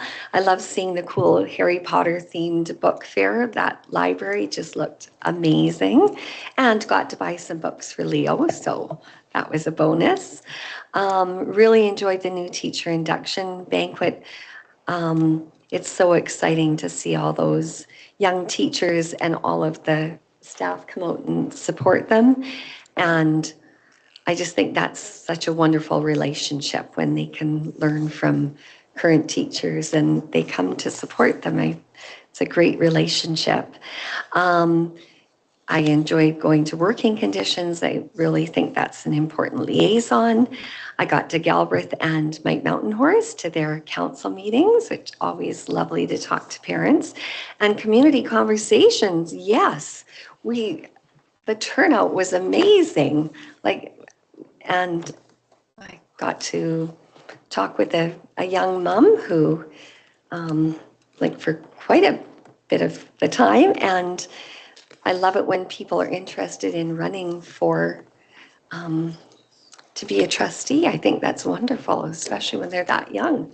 I think that was great to get a chance. So that was a wonderful event that we had such a great turnout. Thank you, Andrea. Jenny. I was just looking for the further details on what I was going to highlight, but I just wanted to highlight. I'm in year 3 of Division School Council trustee person appointment, whatever my title actually is. And I really appreciate the collaboration opportunity that I get to observe when I go to that meeting and hear from different representatives from each of our schools. And the level of participation in that room is phenomenal, and the sharing of perspective and insight and the cooperation that happens in that room is a really neat thing to see. And one of the things that they've cooperatively put together recently is an online safety presentation. And what was neat to see was somebody came and presented the idea of, they had reached out to the Alberta Law Enforcement Response Team, as well as the Internet Child Exploitation Unit, and brought the proper information to say this is the availability for a session, and these are the costs, these are the options. And it was neat to see different school councils take this back to their councils, and then for myself to be there present at those school council meetings as well when this was brought back, and to see the shared interest and collaboration and sharing of funds and sharing of efforts from our school councils, cooperating together in that way to bring together an opportunity for learning and for growth on an area of shared concern. And so unfortunately it is held on the same night as our ICE scholarship event as well, but still an opportunity for those who are interested in that, and just neat to see our school councils so effectively coming together and allowing for opportunity to learn together and to cooperate together. And so wanted to highlight that effort. So thank you. Thank you very much, Jenny. Christina. I also got to go to Zombie Prom yesterday, and I just love seeing the performances because I just know how much it represents for how much work they've all put in and how much growth this shows. And I got to go see the grade 7 cast, and I think there's grade 6 students in it as well. But just being able to see the performances that young children do in their elementary schools at like their gatherings and their ceremonies and their celebrations, and then the performances they start putting on in middle school, and then the huge productions we know that they put on in high school. Just like to see the growth across the division and know that that's the path that young people are on is so special. So congratulations to that cast, but also to everybody who has a hand in getting kids to every stage, and I love it. Thank you, Christina. Tyler. All has pretty much been covered, and I don't want to take away the last couple things that Allison has to talk about, so we're good. I'll just take up your time. That's awesome. Thanks, Tyler. For me, I also want to highlight with the number of school councils that have come together to use their ASCE grant, so the Alberta School Council Engagement Grant. And even though the evening session with Corporal Bangles, the presentation is not sponsored by DSC, it was certainly a place where school councils came together to discuss how they were going to use their ASCE grant and how they could come together to put the event on. It is open to any parent in the division that wants to attend, even if your school council did not put forward funds. They ended up getting enough funds to cover it, but it is on Thursday at CASA at 7 p.m. You do not need to pre-register, and you can just attend. Then I'd also like to speak about the Spirit of 51 event. It was great to be able to have that opportunity to sit at the tables together and just to share time. We appreciate all of our support staff in our division, and certainly the ones that we were celebrating at the event are ones that were recognized this year for their the job that they do that goes above and beyond what their everyday tasks are. So we appreciate all the work that they do. And then school councils, I was able to attend Chinook and Lethbridge Christian this month. And then community conversations. It's great that we are back at it again this year. It definitely shows it's something that is needed, and getting back to being able to have parents and community be able to come out to community conversations. It's definitely something that is appreciated from our community, and it was great to have the conversations again, even though that was the first one where we had people this year. So I know that the one previous wasn't really advertised well, but this one we were able to advertise it and get back at it. So having our community conversations was a fabulous opportunity to connect. So thank you. Thank you, Allison. Yes, certainly community conversations was a great morning. We had over 8 people there, I believe. Really good conversations, a really good turnout. And so I just want to extend gratitude to our parents and community members who invest in our school division, who want to have a voice and feel open to come and share ideas and share concerns and share celebrations. So it was certainly a good morning. I also enjoyed and appreciated the Spirit of 51 support staff recognition. Thank you to Andrea and Tyler for emceeing, and Carrie and team for all the work put in. And it was certainly a good evening of sitting alongside our staff and hearing their stories. And it's just hearing words spoken over them of appreciation and gratitude, and recognizing the hard and important work that they do. So that was really wonderful to attend. I was able to attend Gilbert Patterson Middle School has a musical theater class, and so I attended their performance evening. And I have to say, for some of these kids, it's not bravery. To me, it would be bravery to stand up and sing a Broadway song in front of a gym full of people, and many of them were solos. And so these kids shone, and cheers to them, and Tyler Lovett for his leadership over the fine arts programming at Gilbert Patterson. And I was able to attend Nicholas Sharon School Council as well as Plaxton Elementary School Council, and certainly really engaged parents in those communities, and they're doing really good things for their schools. And then Senator Buchanan breakfast with the board at N Center. It was great to be able to connect with staff members. It is certainly a well-received an event, and I know staff have expressed appreciation to have the time to sit and share stories and talk and ask questions of the team around this table. So thank you all. All right, can you check your phone? I'm just going to pause for a moment to get an answer on something. Oh, yes, I can do that right now. So under presentations, 10.2, we had scheduled the LCI Student Community Impact. Members for that were not able to attend. So we are moving that presentation to our April board meeting.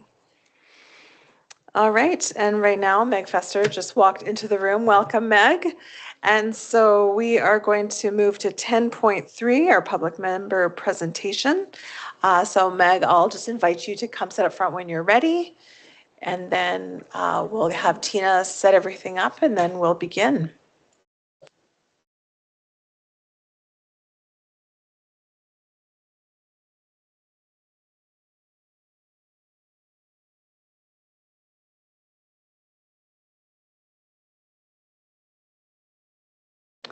Great. Okay, perfect. Thank you. And everything is good to go, Tina? Okay, so before us, we have Meg Fester. Thank you, Meg, for joining us today and taking the time to prepare a presentation for the board. We appreciate public members coming forward to express a concern or perspective. And in accordance with Policy 204.13, Public Presentations and Forums, you have complied with the policy by notifying the board at least 14 days in advance and provided a background and briefing document. So today you have 15 minutes for your presentation. I'll have the Secretary Treasurer, to my left, your right, signal you when there's 2 minutes left and advise when the 15 minutes is up and the presentation is finished. So you have been provided with the board's expectations for decorum for the presentation. As the chair, I reserve the right to have the presentation stopped at any time and potentially discontinued should these expectations not be followed. The board will listen carefully to your presentation and consider what you have provided as information. The board will not be providing a response or engage in dialogue immediately following your presentation. Board members can, should they wish to do so, ask questions for clarification and understanding following the presentation. The board will respectfully consider your information in our future planning processes and decision-making and may choose to provide a written response to your presentation. So thank you again for being here, Meg, and your time can start now. Lovely. Thanks for that introduction. And I hope to not take 15 whole minutes of your time, but we'll just dive in and go for it. So I am here. Yes, hello again. This is round 2 for me. Thanks for giving me 5 minutes last time. And my name is Meg Fester. I'm a parent and a member of the district and the Senator Joyce Fairburn school councils. And as well, I have been a social worker, both in the school setting and in the community setting. So this presentation is going to look slightly different than maybe I anticipated or had envisioned what it might look like a month ago when I spoke to you all last. So I felt moved, I felt inspired to reach out to this board when I discovered through the Poverty Intervention Committee that the Mindful Munchies program had been defunded, lost funding. And as a social worker, the students that I worked with within the school, they benefited exponentially from those lunch and breakfast programs. And with the loss of that program, I felt moved to do something. So as it stands, a solution has already been offered to the problem I wanted addressed by the federal government. So like, when does that ever, we show up to solve a problem and it's already been, a solution provided. So amazing. So I had actually contemplated canceling this presentation in response, as I value your time and attention. That being said, I'm here anyway to share an additional perspective that hopefully broadens the context in which you get to make your upcoming decisions. So yes, oh good, okay, good. Yes, if nothing else, this presentation gives me an opportunity to utilize food puns, which gives me a little joy and hopefully you a little joy, and it's the little things that we have, So a solution has been offered to the alarming rising rates of food insecurity in the forms of this National School Food Program released on March 10th, as well as the incoming School Food Infrastructure Fund for not-for-profit organizations, and that National School Food Program is specific to the districts. So just lovely. What a great response to be like, oh yeah, the priorities of this board, the priorities of stakeholders as well as the federal government in alignment. How delightful to see that. And in addition, recognizing that you as a board have ongoing priorities, commitment to academic success of students, while also attending to the poverty intervention. So thank you so much for your response from last time. And as well, this additional layer of this collective bargaining process that started for you on March 17th, which is another layer to that whole context.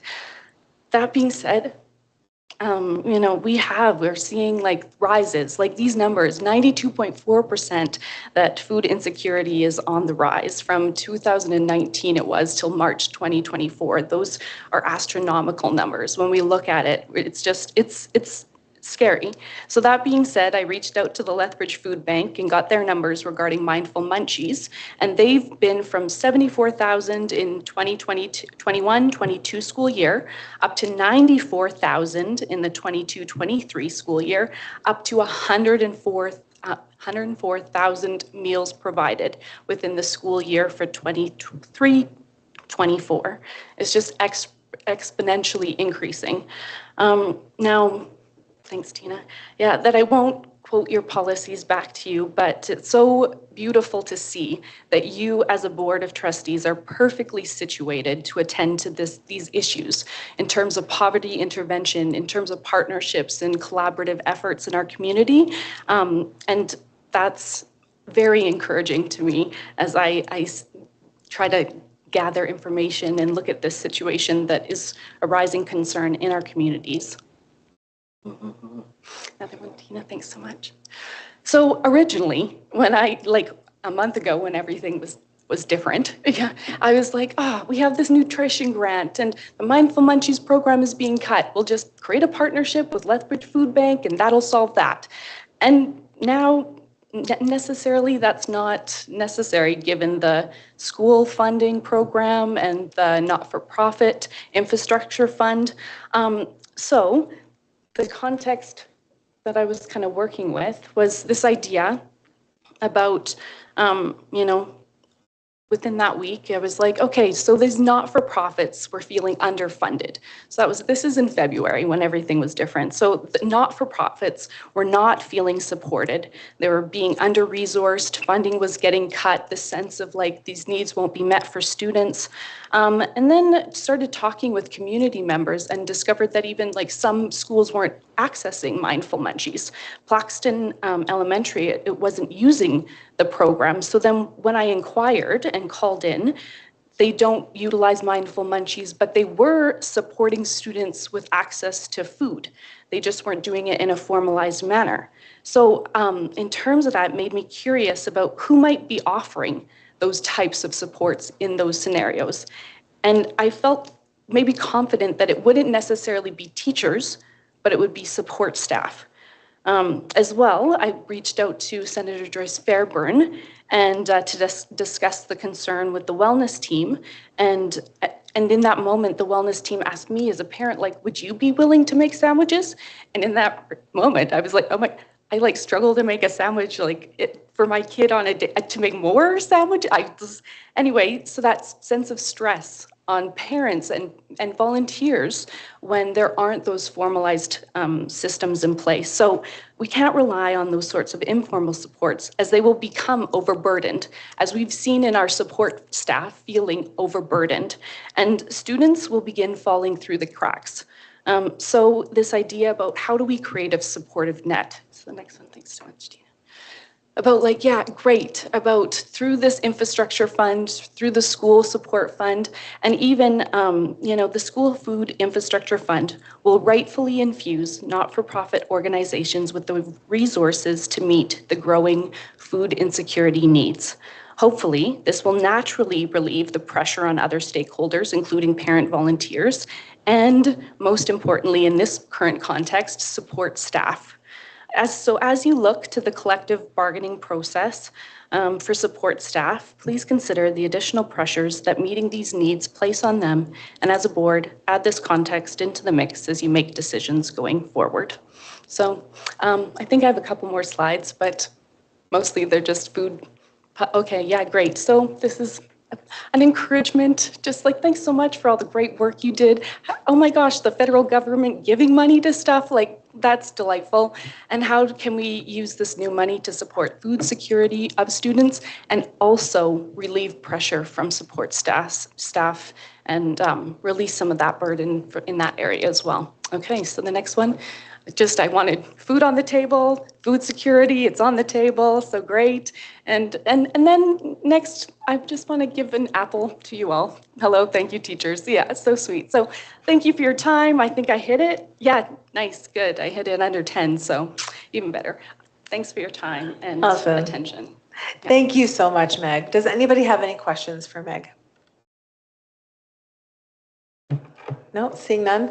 Thank you for coming and presenting to us today and for providing this PowerPoint and just speaking to this topic with your passion and perspective and coming with solutions. And as I said at the beginning, these will be taken into consideration as we move forward through our processes. And I look forward to continuing this conversation with you, and thank you for seeking the best for our division and the students in our division as well. Thank you. Thanks for letting me apply my passion into action. So good. So.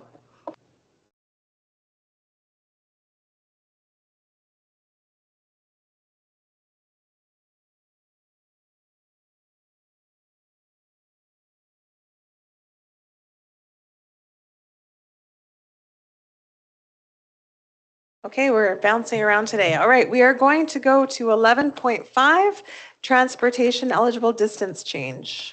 Christine. Okay. So on February 27th, with the announcement of Budget 2025, the province of Alberta announced that the transportation grant would receive a 2.32% increase, and changes were being made to the distance eligibility criteria. In fact, the Minister of Education stated that we have revised distance eligibility for criteria for students in grades 1 to 6 for the previously announced distance of 1 kilometer to 1.6 kilometers effective September 1st, 2025. This change will address some of the challenges and concerns we heard from school authorities regarding limited capacity to provide service at 1K. The distance for students in grades 7 to 12 will be 2 kilometers, and that remains unchanged from what we're doing today. There is the potential for 1-year transition funding to be provided for school boards who wish to take a year to transition between the 1 and the 1.6 kilometers. We had originally, when it was originally decided by the government to move to the 1K distance for kindergarten to grade 6 and then the 2 kilometers for grades 7 to 12, we moved in 2024-25 to those distances because of the fact that we were able and ready. Alberta Education then subsequently made it optional to do that, to provide some school divisions more time to implement those changes.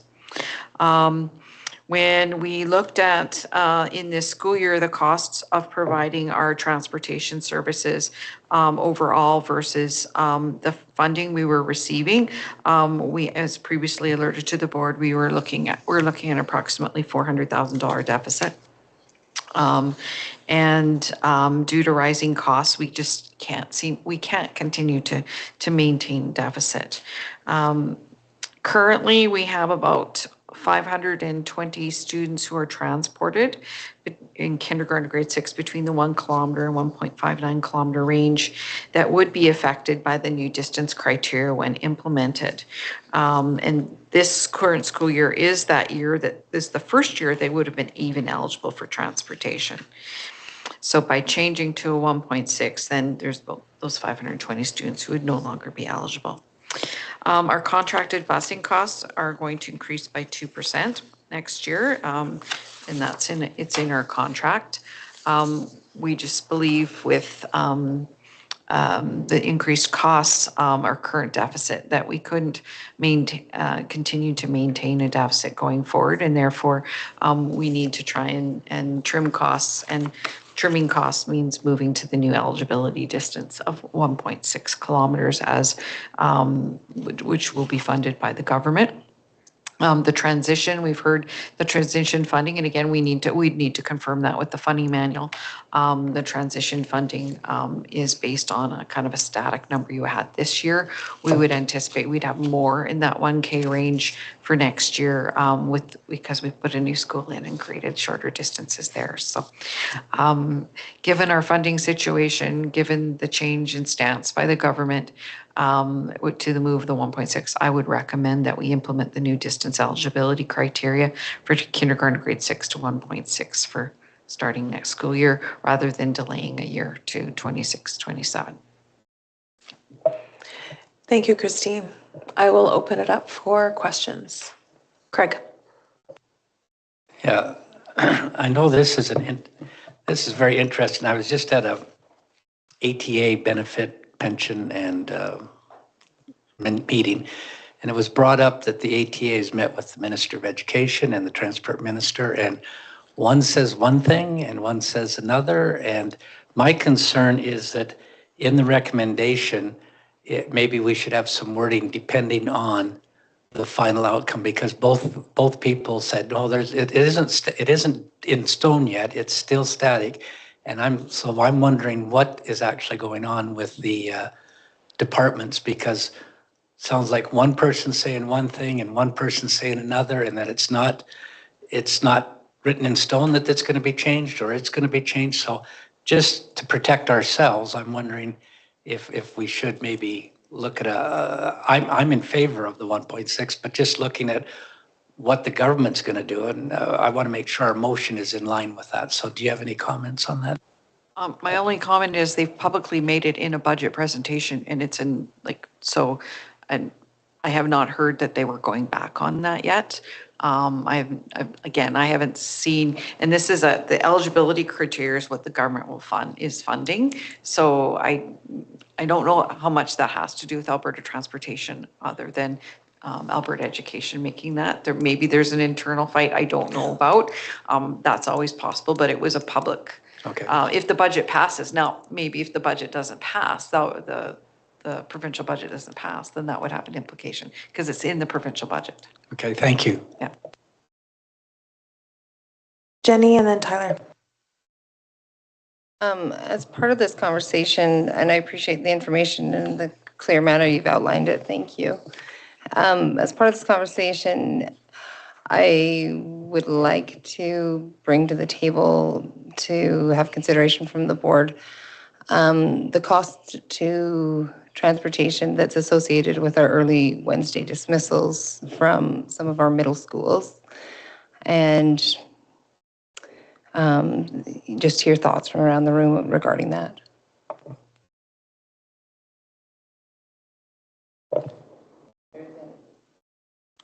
Tyler? I would like to have that conversation. I would like to agree to discuss that. I don't know if, like, to me, they're just kind of two separate issues. So I do want to have the conversation, but I personally don't want to have it with this just because I think they're just two separate conversations in regard to that. I appreciate that. Any other? Allison? I as well had the similar piece to what Craig has stated in the background piece where it says the transportation, then has in italics. Just looking for, I know you said that was in the budget announcement. I think just when I then flip, so my notes in the recommendation is I added as per upcoming regulations, legislation changes, as per something. Like, I think that we need to add. So I did have the exact same note. I just didn't, I put a question mark with that. I think that we need to add something. And I don't know what that is yet because we don't know what it is, but we have not yet, we don't have the official word. So I think we need to have something official. Tyler? Okay, apparently we've moved on from Jenny's, but okay. For that, I would say if we just said something to the effect of as per Alberta budget, whatever, wherever, they came out of that, that's how they fund it. So if they make any changes, they need to make it in the budget, in my mind. So if that works, something to the effect of as per whatever budget. As per because we'll be getting the funding manual, as per the funding manual. Yeah. How's that? And they still have, back to my original handout, questions and things. Okay. Tyler? Question and a comment. So for Christine Lee, I know you're busy writing. When is our current contract with the busing provider, when does it renew? It's done at the end of next school year, and there's an option to renew for 5 years. Okay, so the only thing I just want to make kind of public out there is when we say there's also a 2% increase to our busing costs next year, that's pretty low. The reason we're getting 2% right now is because we're in a contract. So when that contract renews in the following year, it's going to go up a lot more than 2%. So I think we're being prudent, taking care of this now because we are going to be facing even larger costs as that renews. I think we got into a pretty good deal on busing for the last 5 years. So I'd have some concerns as to what that contract's going to look like for the next 5 years. Thanks, Tyler. Any other comments? Christina? I'm in agreement and I can bring a motion after this, but I would just want to say I think we should be bringing this conversation to our joint city meeting as well. Transportation of all humans in the city is a multi-jurisdiction issue. And I'm still of the opinion that we are struggling with transportation fees because of previous changes with transportation at the city level, and would love to continue to work together with our partners, both our provider as well as the city and our other divisions, to try to ensure that all students have access to learning opportunities as required. So I would just want to bring that to the city meeting. But I had it. Do you want me to bring it? Motion? I'd like to move that the transportation distance eligibility criteria be set at the funding, what do we say? The funding manual? As indicated in the 2025-2026 funding manual. Anticipated to be 1.6 kilometers for kindergarten to grade 6 for the 2025-2026 school year. Thank you, Christina. The motion's on the table. Is there any further discussion? All right, seeing none. Those in favor? And that's carried. Thank you. Please note that Craig Whitehead is not in the room.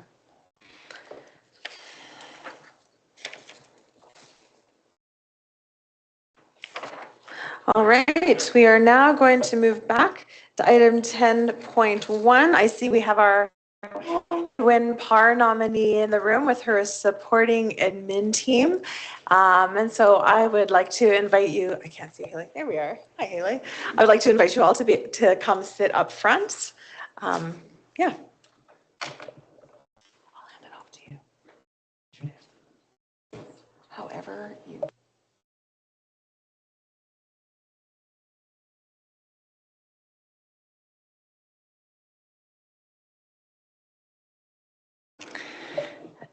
Welcome to our Edwin Parr nominee, Haley Bedard.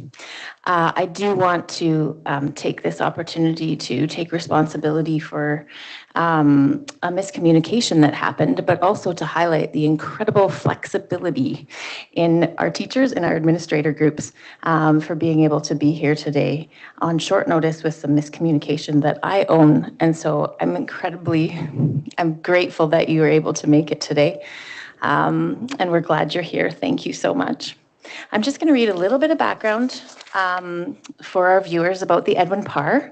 It is an annual recognition award presented by the Alberta School Boards Association to honor an outstanding first-year teacher in the province of Alberta for each school division. So we have nominated Haley as an exceptional first-year teacher who's shown significant promise in her profession. She was put forward by her administrative team. She has had an incredible year teaching grade 1 at Nicholas Sharon Elementary School. And she has shown incredible maturity and promise, not only as a first-year teacher, but an exceptional ability to work with all students that come into her classroom, regardless of their ability and developmental readiness. And so she's really been a huge benefit to our school division, and we're delighted to have her represent Lethbridge School Division this year as our Edwin Parr nominee. Thank you, Haley. And thank you, Erin and Stephen, for bringing her name forward.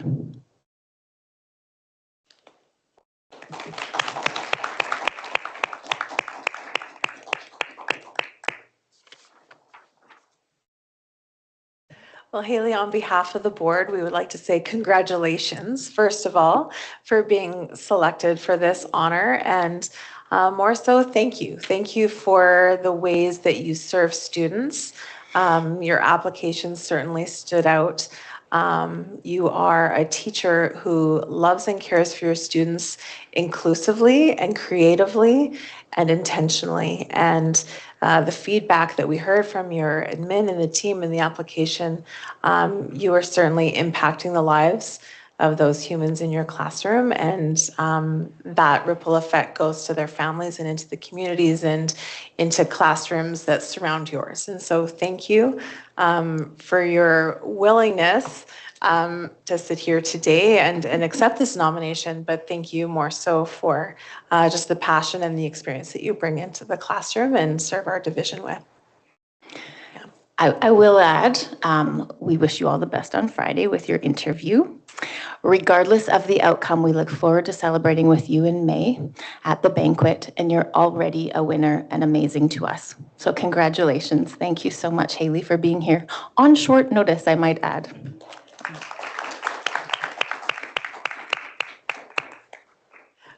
I'll just ask first, would you like to say a few words, or Stephen, Erin, would you like to say a few words? Okay. Yes.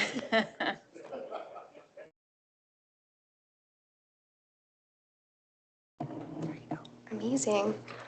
Well, first, I would just like to say what a cool opportunity as a first-year teacher to get to sit here and see all of these faces. I'm sure I've heard so many different names. It's cool to get to put a face to those names and see who is involved in our school division. But really, I just like to say thank you so much for this opportunity. I couldn't be more proud to represent our division and Nicholas Sharon in such a unique way as a first-year teacher.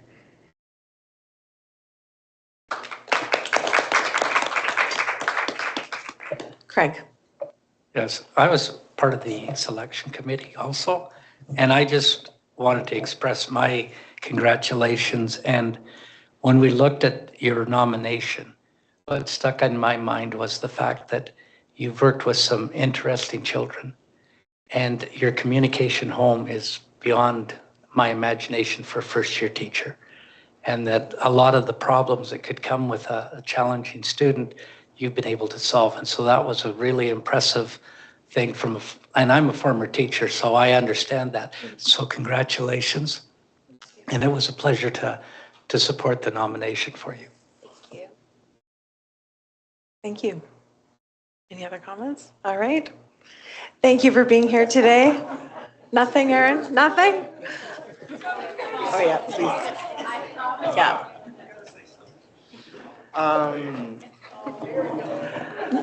That's called pressure, Tyler. No.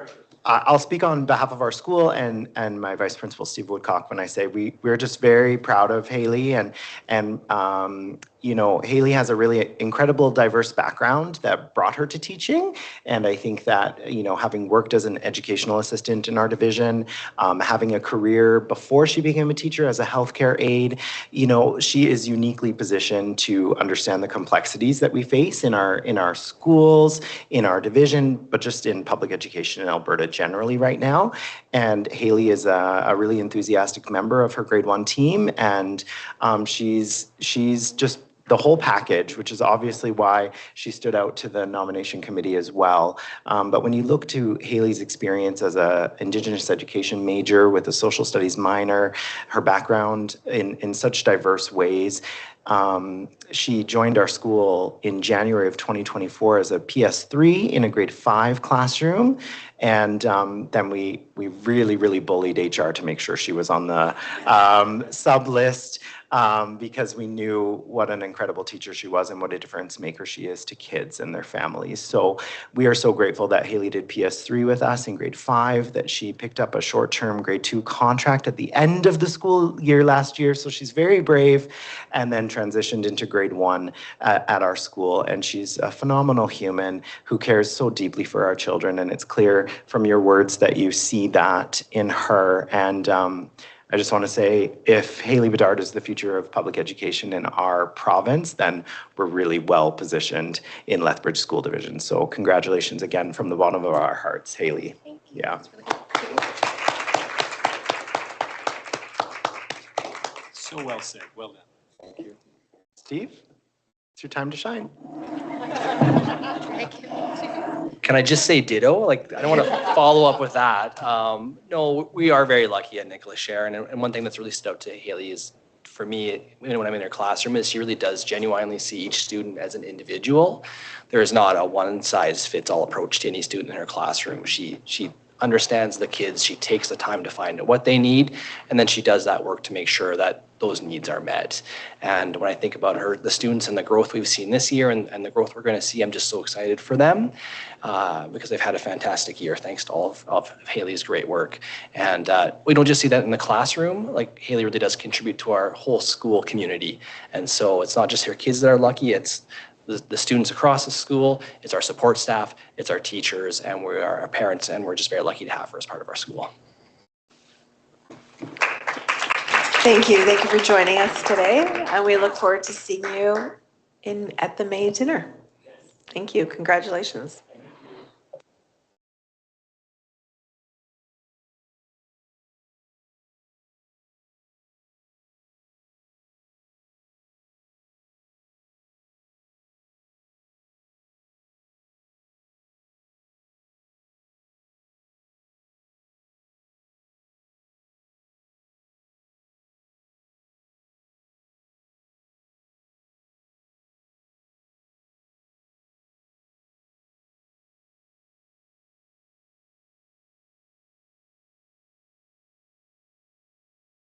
All right, we're now moving on to 11.1 school fees.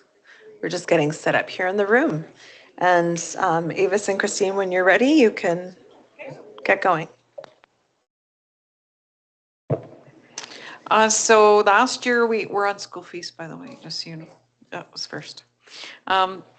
Just so you everyone's aware, last year we revised the policy on school fees to make sure we were in line with provincial regulations, school fee regulation. And then from that, we created a new procedure to follow that regulation, as well as to gather detail on school fees. And so Avis is going to tell you a little bit about what we did this year to collect information on school fees. The draft summary is of the school fees is here, but we also provided trustees with detailed spreadsheets as well. But give a little bit of highlight of what has gone on, and then we'll open it up to discussion. So we started this process back in November, working with the administrators. Then they had a few months to work on their fees to make sure that they were discussed at their school councils in either January or February. They then submitted their documents to myself, which I compiled, and it's the summary is in this draft document. The additional information just shows kind of additional breakdowns of the costs.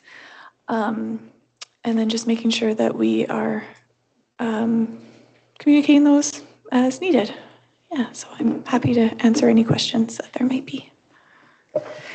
Thank you, Avis, and thank you for the work that you and your team have done to fulfill the things that the board has asked for from last year's fee conversation, and just making just a more transparent and open landscape, so our staff and our parents can have a greater understanding of where fees, why there are fees, and what the fees are going to allow for good and open conversation. I will open it up to discussion. Allison. Thank you, Christine. Thank you, Avis, and all the people that have helped you to get everything put together. I know it was, we've certainly come a far way in the last year, and I appreciate all of that. You and I have had an opportunity to speak, so the next few comments I'm going to make are certainly not new to you, and we've had discussion and just looking at some potential solutions. So I'm looking at the page title, School Fees 2025-2026 Operating Budget, and jumping down to the section Other Operational, Instructional, and Programming Fees. So the first one is super easy and simple. We're just going to change the word parent council to school council, and that was pretty simple. The other one that is fairly simple is in the second line where it says these fees must be communicated to parents. Just in discussion with legislation as well as all of our policy, it's that they'll consult. So we're going to change the word, if there's support, from communicated to parents, that it would be consultation with parents. And then also on the bottom line of that same paragraph where it says that they will be posted on the division website in 1.6 of our procedure, it is really important that we do add the piece that those school fees, once they are approved at whatever point, that they're on school websites as well. So that is just to be in line with our procedure. And I know that parents often would go to a school website over going to a division website. And I know that schools have other ways of distributing, which is still in there as well. So the other two pieces that Avis and I spoke about, one of them may take a bit more to, those were just some easy, quick changes.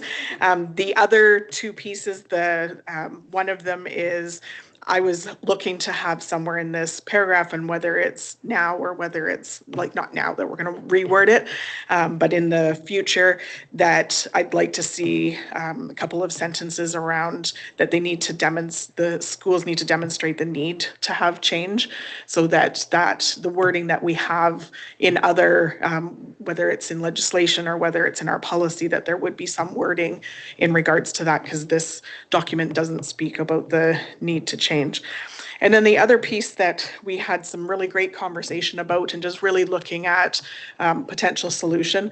I have done lots of work on school fees over the years. I stood a number of years ago with the Minister of Education at the legislature, and really we need to ensure that schools should be somewhere that kids can go, whether they have money or they don't. We provide public education, they need to be able to attend, and school fees and the removal of school fees is important to me, and only having it when necessary. And I know that there's lots in here, and I certainly support lots that are in here, but to receive a basic education, our students should be able to have that. And parents should be informed of what the fees are going to be. So one of our discussions that we had was just in regards to the fact that our policy 802.2 regulation 2 talks about that these school fees would be provided to parents prior to them registering.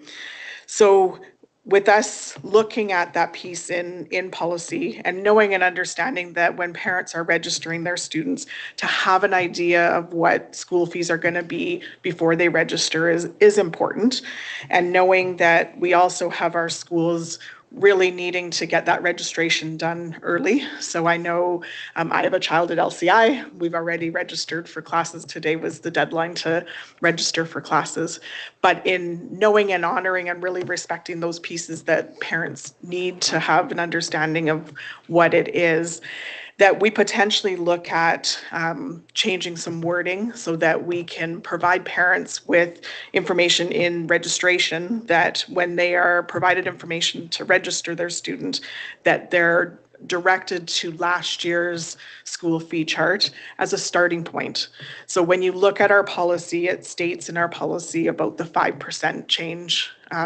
So if we refer parents at that registration point to say that, you know, there is a starting point when you're registering your student, you want to know what option choices you're picking, that you can look at last year's and know that it's going to be within this range. It's not going to be, you know, it's not going to be 100% different from what was already in there. So that was the conversation that Avis and I had. I know that took a roundabout way for me to get there, but I know that we may not be ready to approve the school fees today, but I think that it's important that we provide communication to parents so that they have an understanding, and that we look at, do we need to change that in how schools are offering registration. And obviously it's gone out for most schools already, but just that communication piece so that parents are making informed decisions when they are registering their students for school and they're registering their students for the option classes. So that was our conversation. Sorry, it's a long way to say it all, but I think that just having that starting point so that parents know what to expect when they're registering their students. So thank you for allowing me to have the time. Thank you, Allison. Anyone else have comments? Craig. Yeah, Avis, thank you. Foreign student fees, it says full-time equivalent. So that would, in my mind, then says if we have a student here for 4 months, it would be a 0.4 of that. Prorated. And does that just include the high school students, or does it include the kids, the students that maybe are 7, 8? I believe it's both. Okay. Yeah, because I know we have a couple kiddos in the middle schools, not as many than at the high. And it's all based on the number of months that they're here? Yes. Okay, thank you. Christina. Thank you, Avis, and thank you to all the admin and schools that are doing lots of work on getting all these types of documents ready. I agree with Allison that we've certainly made lots of progress from the conversation we had last year around trying to better understand the changes and the intended use of fees, and trying to better align our policy, like you said, with regulations. I think there's a shared desire at the board and across the division to ensure that public education, in particular the basics of public education, remain accessible for all students. And to that end, I think that we have more conversation to have around the fees and alignment between schools and what is covered and what is not covered. And so I think in knowing that we want to have more conversation, because there's a number of topics around what school fees include and our governance perspective on what does accessible public education really look like in our division, I'd recommend that we table making a decision today on fees. Do you move that we table? I move that we table it. All right, thank you, Christina. Motion is out to table. Oh, Are you Christina. tabling it to next month? You need to have a date that we're tabling it to. I would like to table the discussion of school fees, or sorry, a decision on school fees to, what month are we now? April 2025's board meeting, pursuant to any further information and clarification that we can receive. Not at all to stop the conversation, but. Thank you. A motion is on the floor to table till the April board meeting. I'll open it for discussion. Jenny. I appreciate the conversation with the focus of accessible and equitable opportunities for our students when it comes to fees and education, and the call to table this while we gather more information and take a closer look at things. My only question would be if April gives adequate time for that work, or looking just for kind of feedback from our administrative team, if you might rather see May.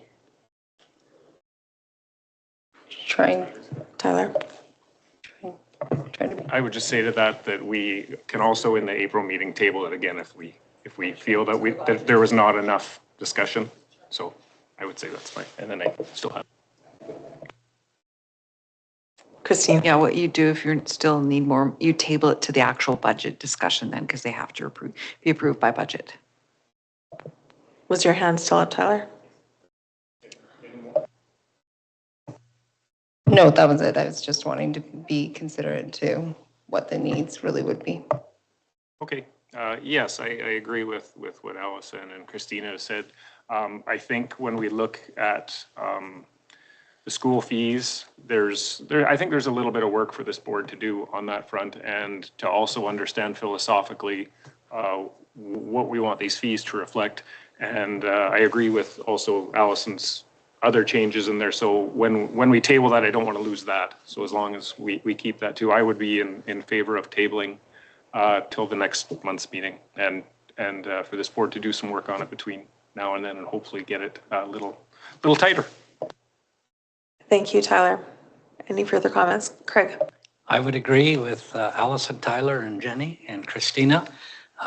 There's still work to be done, and I appreciate the work that's been done by Avis and Christine in getting this to us, but I just think it needs to have further look at it, and I'm fine with tabling it till April, and if we have to table it to the budget meeting, that's fine too. So, but yes, let's table it. Thank you. And I will also be in favor of it. We definitely there's some work to do around the philosophical conversation and accessibility of our students to public education. So all those in favor? And that's carried. Thank you. All right, we will move on to our second quarter financial report. Avis, 11.2. I've got it.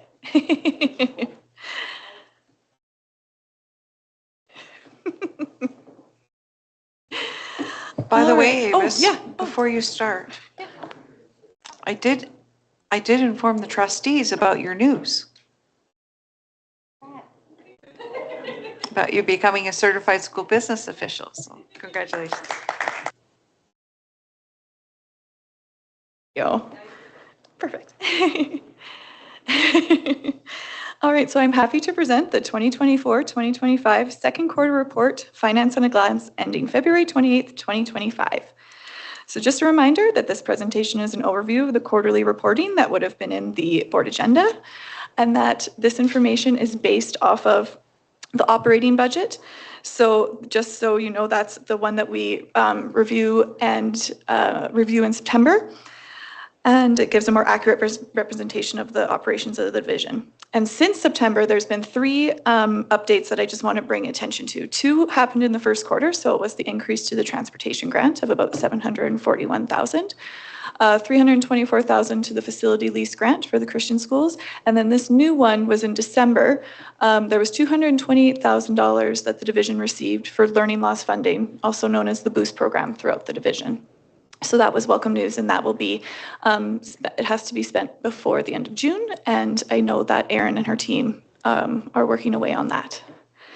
So then, similar to previous presentations, we'll do the same. We'll display the financial data by budget, forecast, and compare year to date in both, oh, there we go. And as well with our check marks, making sure that we are within budgeted forecasted, or if we are, we're monitoring, and there's explanations as to why the increase or the decrease. So first, starting with revenues. As of February 28th, 2025, 49.9% of revenues have been received. This is overall comparable to the forecast of 50.2, or a difference of approximately $370,000. Main areas to just kind of bring your attention to is the other sales and services is higher than forecasted. The total budget for this is their international program. So the total budget that we is $500,000, and as of between the deferred from last year and the revenue that we've brought in already for 24-25, we're at $529,000. So that's always something good there. As well, both donations and fundraising are also higher than forecasted costs.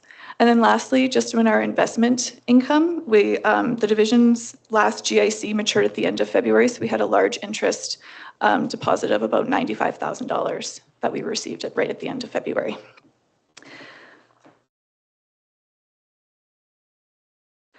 Then for expenditures, overall comparable to forecast, so we were at 49.8% actual versus 52.1% forecasted. And then I know we've talked about this, but just a reminder, the reason why it's forecasted is a little bit higher than the traditional 25% is that some costs are over the 10 months versus 12 months, and that a lot of our costs are paid up in the first quarter. So as shown, we'll go through both expenses by program and by type. So first, we'll start with pre-K. So pre-K is at 50.3% of its total budget. It's within forecasted costs of 53.2. And then this program is the majority of the staff is paid over the 10 months versus the 12. And then what I looked at is I actually compared from this year to last year just to see if it was comparable, and it was at 50.4. So for ECS to grade 12, or for kindergarten to grade 12, is at 49.9% of its total budget compared to 51.2 of its forecast. So again, this is overall in line with budget. And compared to last year, our actual costs at this time are at 50.1. Operations and maintenance is at 46% of its total budget compared to 54% of forecasted costs. This is under forecasted costs just to the timing of projects fluctuate during the year. We can forecast over 12 months, but maybe some more happen in quarter two, or a lot happens in the summer. As well, a big payment is our insurance, which comes out in the first quarter. And just to compare to last year at this time, we were at 55% spent. Transportation is at 57.8 of its total budget compared to forecasted costs of 59.5. So the thing I just want to note here is that while this quarter is under its forecasted costs, December, January, and February are the lowest expenses if you take out July and August, which don't count. Lowest expenses for transportation. So just to compare, our costs for November versus our costs to February, November is $120,000 more than February was. So we're still monitoring this one very closely, but so I just wanted to add a little bit of context there. This budget does not take into account the potential monthly revenues from Alberta Education for the fuel price contingency. So in the first two quarters of 24-25, the divisions received $93,818. Just to compare to last year for the entire year, the division received $99,965. So we've received quite a bit for that grant already. And then just prior year was at 60.9% spent. However, last year we had the change in the budget halfway through and we didn't really adjust accordingly, whereas this year we've adjusted the budget to reflect the increase in the transportation grant. System administration is at 52.7%, so it's under forecasted costs slightly. And then for comparison, at this time last year, we were exactly also at 52.7. So we're consistent there. And lastly, external services, which is the international program, is slightly over forecasted costs at 61.3.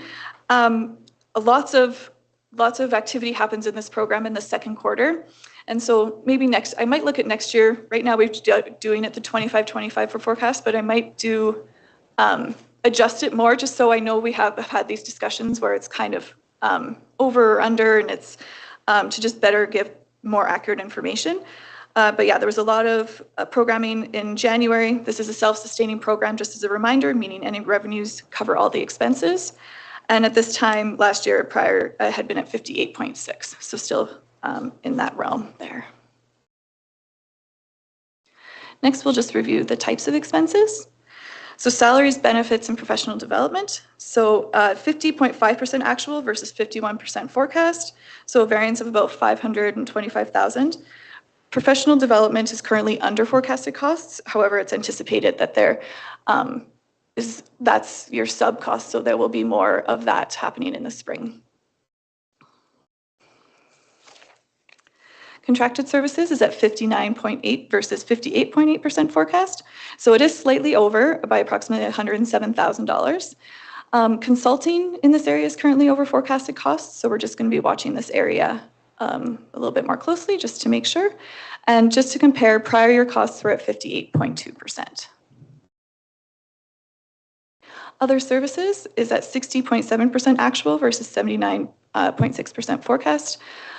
This is where the over-forecasted costs for the international program are. However, it's been offset by savings currently in memberships, rentals, and printing. And then our insurance is also in here, which is paid mostly in the first quarter. So that's why it's not the traditional 25-25. It is, the forecast is quite a bit higher. But just to compare to last year, our year-to-date last year was at 82%. So definitely a little lower there, which is nice.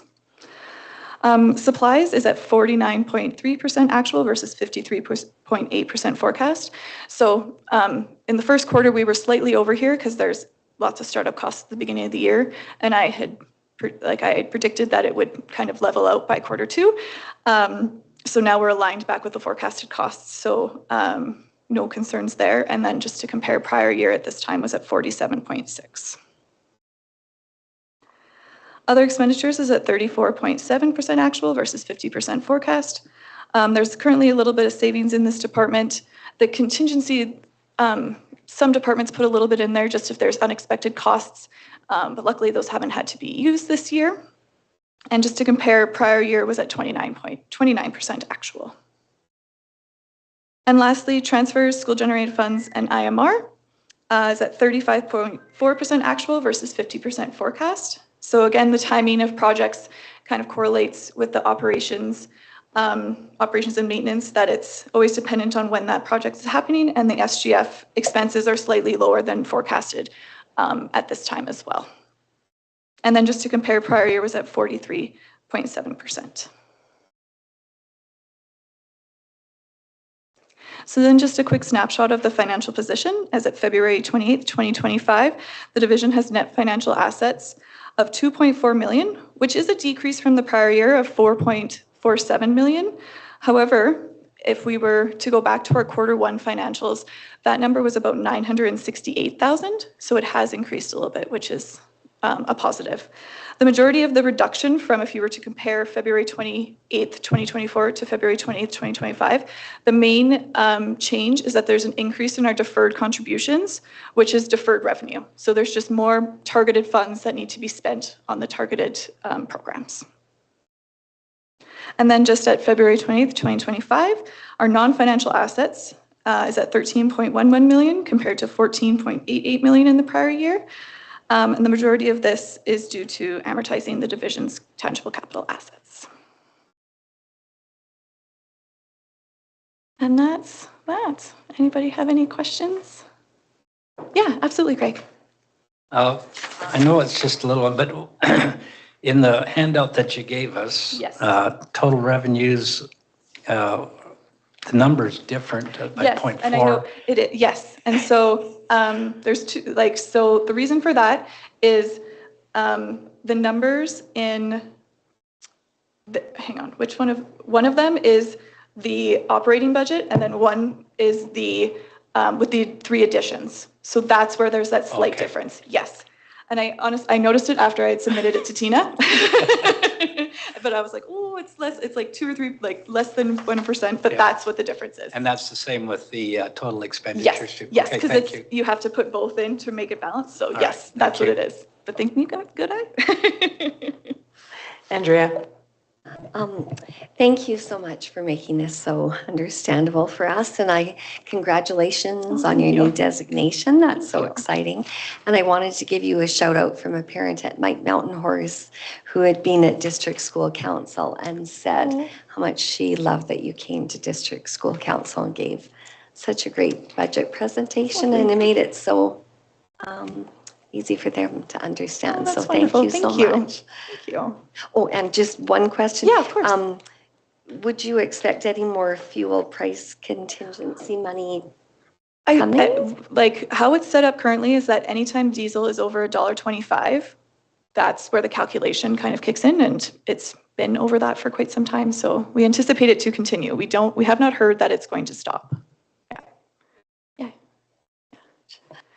Jenny and then Christina. Now, I know you addressed this, but it kind of went over my head. So I know we are facing a discrepancy in our transportation budget, but this is looking healthy. Yeah. Can you walk me through that? Absolutely. Thank you. Yes, Christine came to me, she's like, what's going on here? Yeah. So if you think about the months, December, January, February, there's breaks in all 3 of those months. So there's less busing in those versus a September, October, November, March, April, May, June. So that's why everything looks good right now, but if you compared February expenses to November's expenses, November was higher by 120,000. So if you just think about that being added on for March, April, May, June, then that's, yeah. So but no, that's a great question. So with those projections in mind, is there like an optimistic possibility it might be a smaller discrepancy, or we're pretty sure we know our discrepancy? I think we're pretty sure that it's darn. Yeah. Okay. Yeah, Thank you. I did have one other question. Yeah, of course. You mentioned that we are 107,000 over budget in our contracted services and keeping an eye on that. How do we navigate that? How do we? I think just keeping an eye on, and then I know if it is over by the end of the year, there are savings in other areas, and then just making sure that if there needs to be increases, then our budget reflects that going forward. And does that fall under instructional or administrative budget? It's all, so it would be instructional, operations and maintenance, administration, any kind of consulting that. So across the different. Across the, yes. Okay. Yeah. Thank you. Yeah. Christina? Thank you. Thank you always, Avis, for all the information. I just wanted to talk about on your second quarter financial report in the package, page 16, fees, just because we just talked about fees. Absolutely. Nope, that's, It reflects that we've received 35.47% of the total budget of the fees. Is this on target for where we'd anticipate to be, just given, I assume most fees are charged at the beginning of the school year? It actually, I know that in comparing with last year, it was higher we are higher at this point than we were last year, which is always a positive. I think that it's, and the other programming fees that are in here, like the preschool, that could be that's charged monthly, the kindergarten is charged monthly. So I know that there is quite a big influx at the beginning of the year, but then there are fees that kind of trickle throughout the rest of the year as well. And then for the forecasted, that's over the full, it's not, it's a little bit heavily at the beginning, but then it's kind of consistent throughout the rest of the months. And Avis, some of the fees are budgeted based on school generated fund fees, and they budget a little higher usually than what they anticipate they're going to get. And that's every single possible fee that could be. Yeah. That, so they're always lower than. Yes. Yeah. Then it's absolutely. Tyler. Mine was also fees. So International student fees. I'm not sure you're gonna know the answer All off the right. top of your head, Well, but the try me, let's see. $11,500 that we're charging an international student, I think that's been the same for a really long time. Do you have any idea how long it's been the same, or at least how long it hasn't changed? I was going to say, yeah, that 5 might be years. a Christine question, because I know it hasn't changed since I've been here. Okay, so for me, that's gonna be one thing, like, obviously, our expenses have gone up significantly in the last 5 years. So I would just say to the board, that's one thing we should address is, should we still be charging the same fee we did 5 years ago for an international student, or should that be different? So I guess that's just one more thing, food for thought while we look at fees. Thanks. Any historical context about that? No, okay. Craig? Just at the start of your presentation, and congratulations, first of all, and the presentation is always good. Transportation, we got money from the government, but we're still running a deficit, is that correct? Yes, it's anticipated that there will be a deficit, yes. So this just helps reduce the deficit? Absolutely, yes, because we don't budget that fuel contingency because it's too hard to predict. Yeah. So we don't include that in our budget, But but I then was it certainly comes and helps any offset. But I was I just did- looking at the 741,000 that was Oh, additional. the fuel is not included in that. No. No, yeah. So what would that include, that additional? That's 741. So the grant would have been submitted at the end of November for all the eligible writers, and that's Okay. that increase, yes. But and even despite that, we're still, okay. And just to clarify, when I gave you an estimate of what I thought the deficit would be, I included an estimate of fuel grant based on last year. Okay, So, thank you. yeah. And the second question, and I know we've discussed it before, but the lease to the private schools, is that just a in and out? Yes, yeah, we apply for a grant, and then we basically, it turns around and then it helps them with their operations and maintenance costs. So, yeah, and maybe just explain to the public that, Oh, yes, Yeah. that's not additional funding either, yeah. It's basically, like you'll see that it's increased revenue for our Alberta education funding, but then you'll see the increase in our expenses through our operations and maintenance because it's basically a flow through to Okay. them. And the third question I have is, I know that when we look at our budget, our audit, we have to include school-generated funds as a surplus. Yes, yes. Now, my question is that, and I don't know if we can do this, but currently LCI is fundraising for a trip, a couple of 3 trips. Chinook's raising money. Is there a way to show that even though they've got a big surplus, some of that is for dedicated trips? Because it looks a little, when the public sees it and they go, oh, look at all the money schools have. But yet they don't realize that, I know that the LCI rugby trip is a very expensive trip. So is there a way to break that down so that when we do our budget or when we are talking about it, the public can see some of those things? And I know we've added, I know that you're looking at that chart there. I know we've broken out school generated funds because in prior years it had been included just in instructional, because then we're like, well, that's misleading and I know we're making a point to make sure that the school generated funds is kind of its own separate, when we calculate our reserve balance or the ASO balance, the SGFs are not included in that. But I think, it's just making sure that it's known that that is targeted funds for those types of activities. Cute. Yeah, you bet. Any other questions? And if there are none, I'm looking for a motion. Andrea? I'm going to need my reading glasses, sorry. I move that the board approve the 2024-2025 second quarter financial report as presented. Thank you. Any further discussion? Those in favor? That's carried. Perfect. Thank you, Avis, for all your work. Thank you, Avis.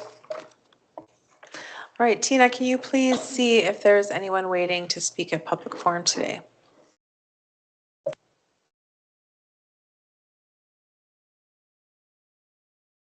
Okay, seeing none, we will move on to 11.3, 2026-2028 capital plan. Christine. Sorry, I forgot to bring popcorn. Tina, can you roll the tape for me? I think we had chips last year. Yeah, I think we had chips last year. I forgot. Sorry. I had one job and I forgot.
Well, thank you, Christine, for all of the work, not just into the plan. There was fulsome work that research and information to paint the picture of our division, of where we are now and the future needs moving forward.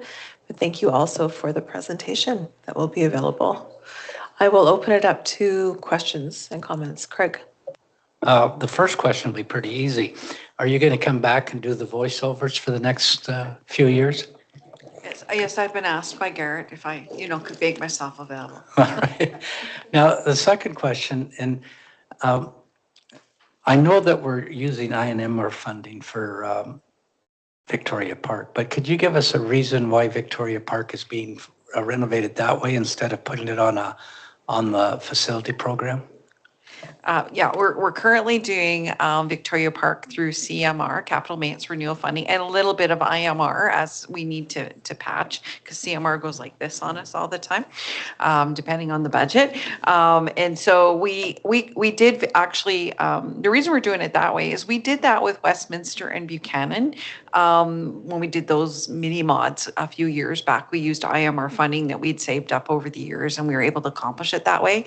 So when CMR funding came up, we thought this was a good idea to address this immediate need. They had immediate need, one for ventilation. It's a year-round school, and it is in the air quality, and particularly during the summer, the heat was unbearable. And so we needed to address that as soon as we could. And also, they also have accessibility challenges. It's like Hogwarts. It's got different labels. So we wanted to get on the path to get working on that particular project right away because of those reasons. And we saw CMR as a great opportunity to do that. Now, it lengthens your project, but also when you look at the number of needs we have in the division and the number of years it takes to get a modernization, as you could see with Galbraith, we 13 years we were on that modernization list before we even started, and so it's really important. And so that's why we started with the CMR. Thank you. Yeah. Allison. Thank you. I have two things right now, and then I'll come back to stuff later. But in the board package on page, I think it's 7, the studies in support of the capital plan West Side study. Just curious, the second paragraph, a new K-5 elementary school.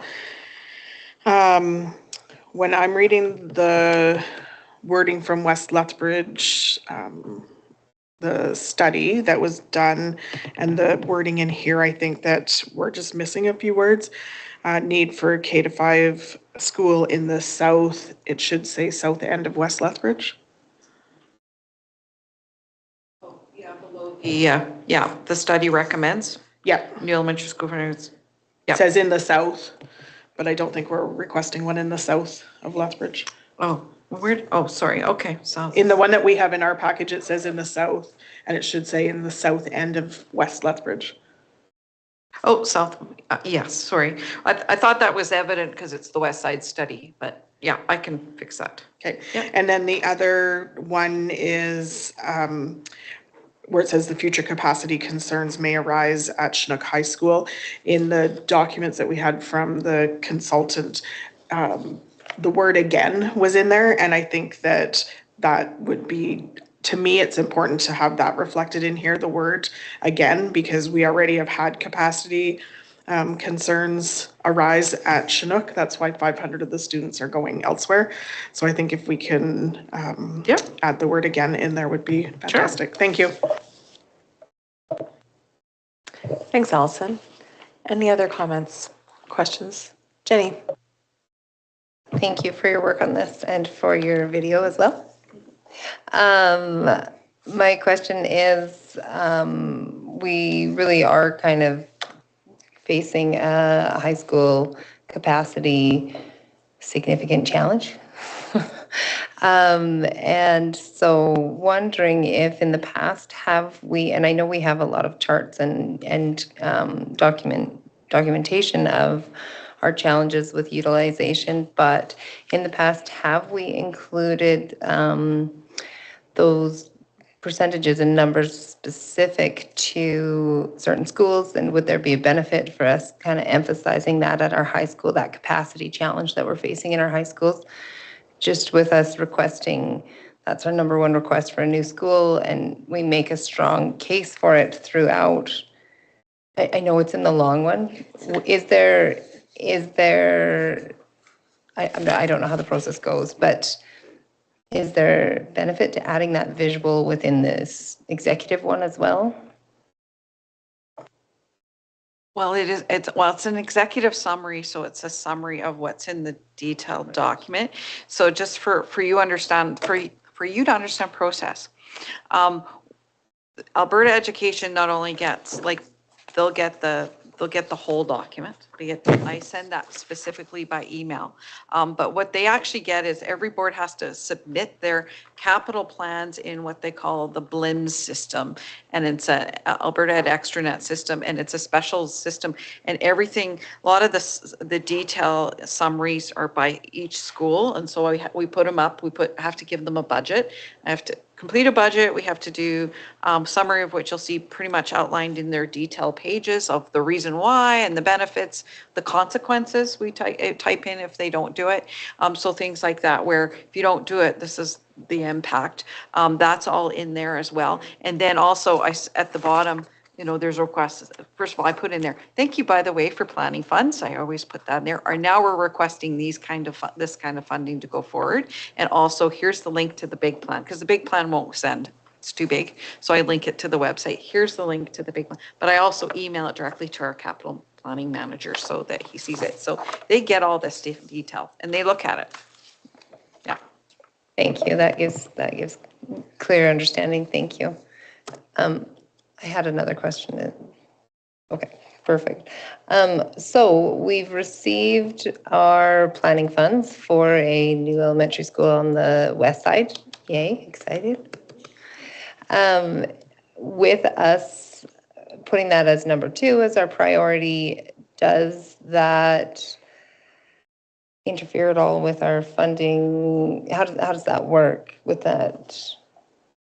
We obviously still want that high school. So what does that look like, the way we number these and the way that we're going to continually ask for additional, next stage funding for that elementary? Is there going to be any interference with us not having that at number 1? I don't think so. And here's why. First of all, we need, if you look at our top 3, which is, the new high school in West Lethbridge and a new modernization and then the new elementary school, they're virtually tied for 1. And unfortunately, we have to rank them. And last year we ranked the new elementary school ahead of the high school. And that's why in this budget, they gave us planning funds.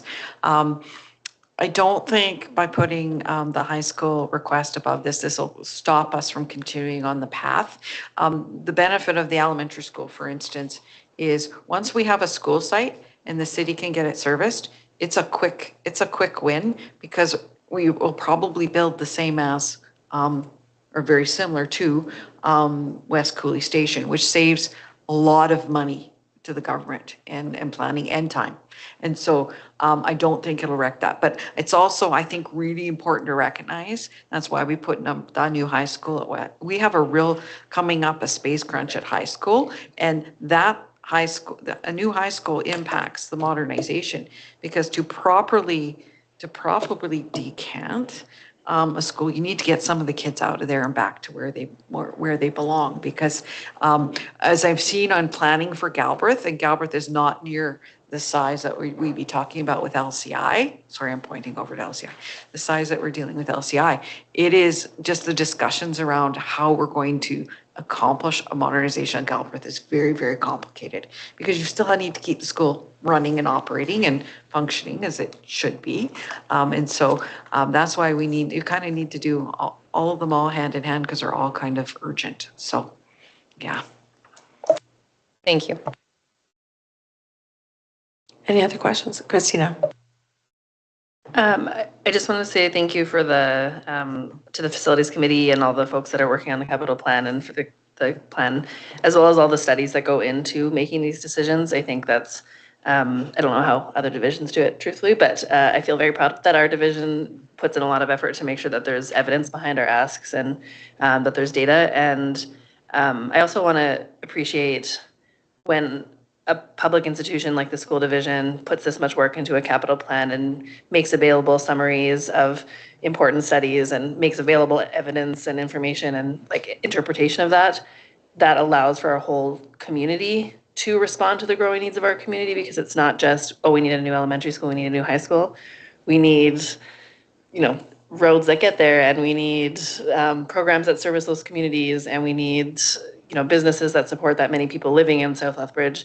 And this type of information, I hope, serves to inform the whole community about the direction that places like West Lethbridge are going, so that we can grow as a full community. When we talk about schools and public education being like the hub for families and the hub for communities, I think we often think about that it looks like us walking into the school and doing things, but to me, this is also what that means, is that like us as a school division are doing the work, well, not me, you, are doing the work to make sure that the information is available, so that when, as our community grows, we can really build an actual community. So thank you so much for that.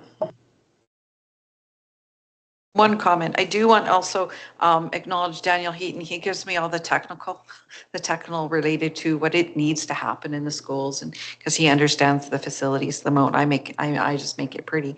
But also he's the one, when we get all this planning money in the facility, he's the one that has to carry that stuff out. So he carries the can on when we get all the money to do the planning and the pre-planning and all that other stuff, because he works with all the consultants. So just wanted to acknowledge his part in that. Thank you. Allison. So now to speak to the plan, because I asked for those corrections. I felt bad that I didn't do it at facilities meeting. But in regards to the whole plan, I appreciate all the work that has gone into it. And then couple things, I guess, that I'd like to really highlight is, as a division and a growing division and a growing city, I think it's really important for us to know and acknowledge the work that our division has done, our board has done, the work that our government has done and believed in our division. When we look at West Cooley Station is opening, we have the work that's being done at Galbraith. We have pre-planning dollars for LCI. We have approved for planning funds for the West Side Elementary. So as much as, yes, we have a high school problem, there is lots for us to celebrate. And I think that there is lots for us to say, we as a whole group have done a lot of work, not just for the plan, but for the advocacy, to say that we need this for our students.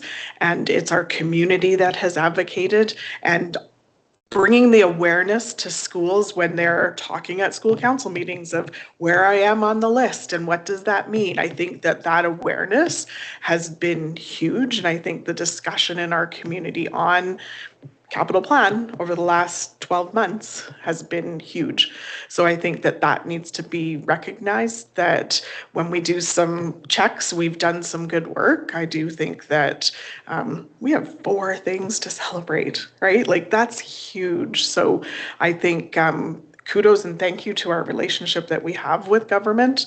And I think once this is approved, whatever it looks like, I think that we need to invite both of our MLAs to continue those conversations, and also work with our city council to ensure that they know and understand, and as well with our business community, so that they know and understand that this is big for our community and we need to celebrate and continue on the work that we're doing. Well said. Thank you, Allison. Andrea. And I too would like to share my thanks with facilities for this wonderful capital plan. And that presentation was wonderful. Your voice work is so beautiful and really brings it to light. And will this be on the website? So, it's already there for people to watch, because some of the numbers are just so telling. And I too am excited about all the growth in our division and the exciting projects coming up. It's wonderful. So thank you over the years and looking at the date that you request something and when it actually comes to fruition, it's years in the making and that's really appreciated. Thank you. Craig? Just an additional question. I know that the last couple of years, there's been extensive growth as far as newcomers to the city and that. I'm just wondering on the capital growth, on the capital plan, some of our areas within the city might be seeing a decrease in the amount of elementary students as the ages go through. And we're not, according to the census, Lethbridge didn't grow that much last year. So how do we work with that? And knowing that there's some schools that are seeing it over the next 2 or 3 years, they might see a decrease in the number of students at elementary. And how does that affect our capital plan? I honestly think if there's a decrease, it's going to be a short-lived dip based on where we see growth patterns. I think because as the city grows, particularly we're seeing lots of multifamily starting, we're seeing area plans, I'm not using the right term, but they're changing from single family dwellings to multifamily dwellings. We're seeing lots of those changes happening and going through through the city of Lethbridge. And then also, yeah, we're just seeing like in North Lethbridge, there's a huge complex that's gone up. And I don't know if those kids will come to our school division or Holy Spirit or go maybe to it's a Blackfoot community. I don't know if they'll go out to Kainai, but yeah, there could be significant growth there in the future. So I don't know if you might see a little dip, but I think it might be short-lived. Yeah. All right, I'm looking for a motion. Christina? I move that the board accept the 2026 to 2028 capital plan as presented. Thank you. Any further discussion? Those in favor? And that's carried. Thank you very much.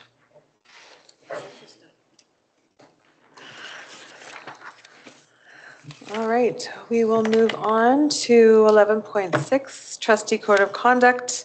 The policy was not included in the package. We all do have a copy of it. Nothing has been amended since last month's meeting, and I've just asked Tina to put it up on the screen. At the first reading was passed at our February 25th board meeting. And so now I am opening up our code of conduct to our second reading discussion.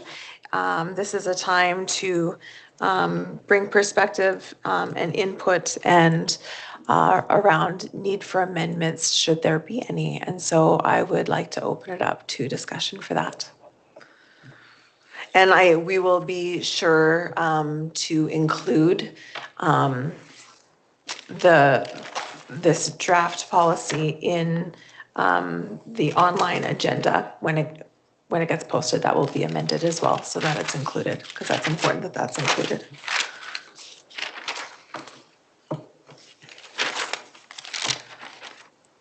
Craig, yes. Clarification question. If there's some amendments that come to us right now, would we be sending them up to Brian Callahan before we vote on it, or would we vote on the amendments knowing that they might still be changed a little bit? So I'm just looking for some clarification in the process that if someone comes forward with a number of amendments, we should maybe defer the second vote or the second reading until Brian's had a chance to look at. I'm just looking at.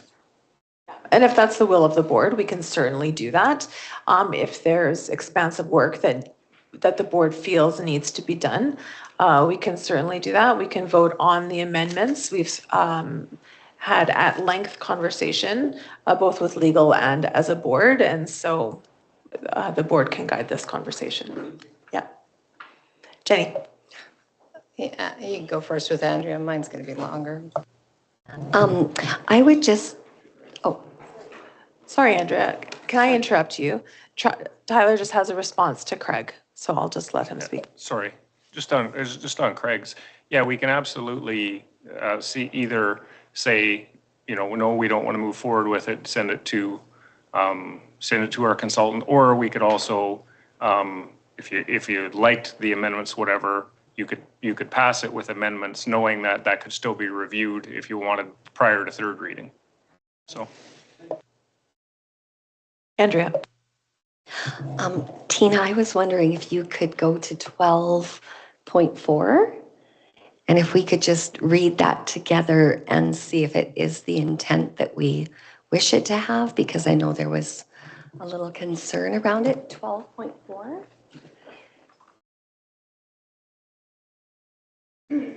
Thank you. So when I look at 12.4,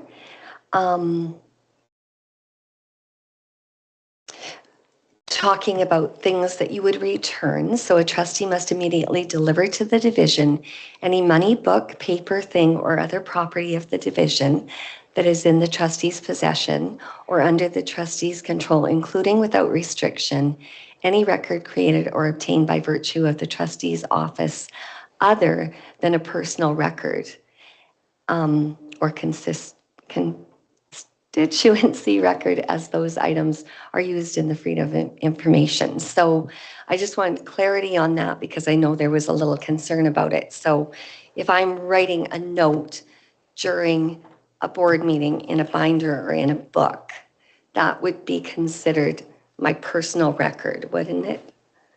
So I would be returning my computer, my books, any binder that has been prepared for me, but not my personal little calendar when I wrote down that I'm going to a meeting, or what I write down so that when I get to a council meeting, I can say, Christine Lee gave an update on the school, and also if anything came into question, I would have a personal record to look back on and say, this is what I understood about that situation. So am I reading that right? That not all your binders and your little books? That's correct. It would be Okay. any work product of the school division. You have to Right. And I return. just wanted to point that out, if that alleviates some concerns about things that you would need to turn back in.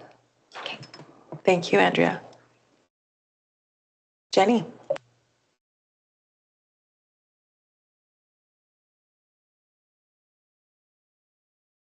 Oh, okay. Okay. I have spoken extensively about extensive adjustments, and so what I did is I went in and typed them all into a document that I sent out to everyone.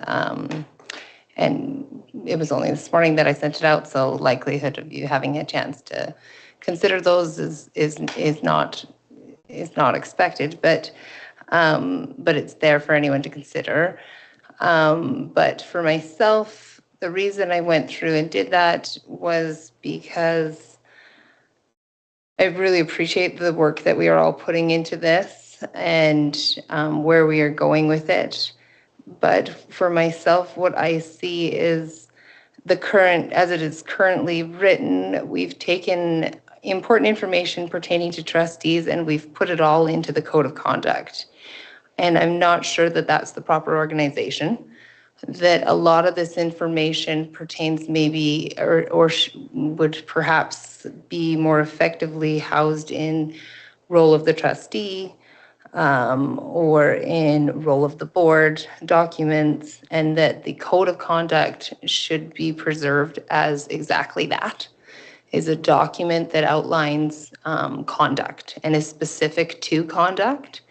And while a lot of this is important information that needs to be included, it needs to be included in the right place. And so the work that we're doing as a board was to create effective policies that follow a good executive organization. And this one, I think, needs a little bit of that organizing and that adherence to a strict purpose. And so that's kind of what I've gone through and put in there. My other concern is that there's areas where we get fairly detailed on specific items, but we remain vague in other headings. And the concern that I have with that is that it results in an unintended emphasis of certain areas. So when we get into the very minute details and legal proceedings of how to handle certain topics or headings in here, but then we stay high level in others, it's an inconsistent treatment of topics. And so that that detailed process that's included for some of these, my suggestion would be that some of that belongs in perhaps articles or exhibits or appendices. We can consult to know exactly where things should lie. But I'm looking for this to be a document that is consistent with itself and consistent with our other policies as well, so that we don't have that unintended emphasis of we are really concerned about your technology or really concerned about gifts, because that's how this reads to me as we go into very, very detailed process of what is okay to accept or not accept as a gift and whether or not you can go to a sporting event. But I think that those aren't necessarily conduct, right? They belong under the Code of Conduct general statement about adhering to, and the receiving of gifts and pecuniary interests and the things that we also have in here, but perhaps those detailed specific legal items belong somewhere else, or we need a consistency for all of it. And then also in there is some of the wording and grammatical recommendations that I would suggest for it to flow more consistently with the rest of our policies and communicate more effectively the intention, I think, of what a code of conduct is.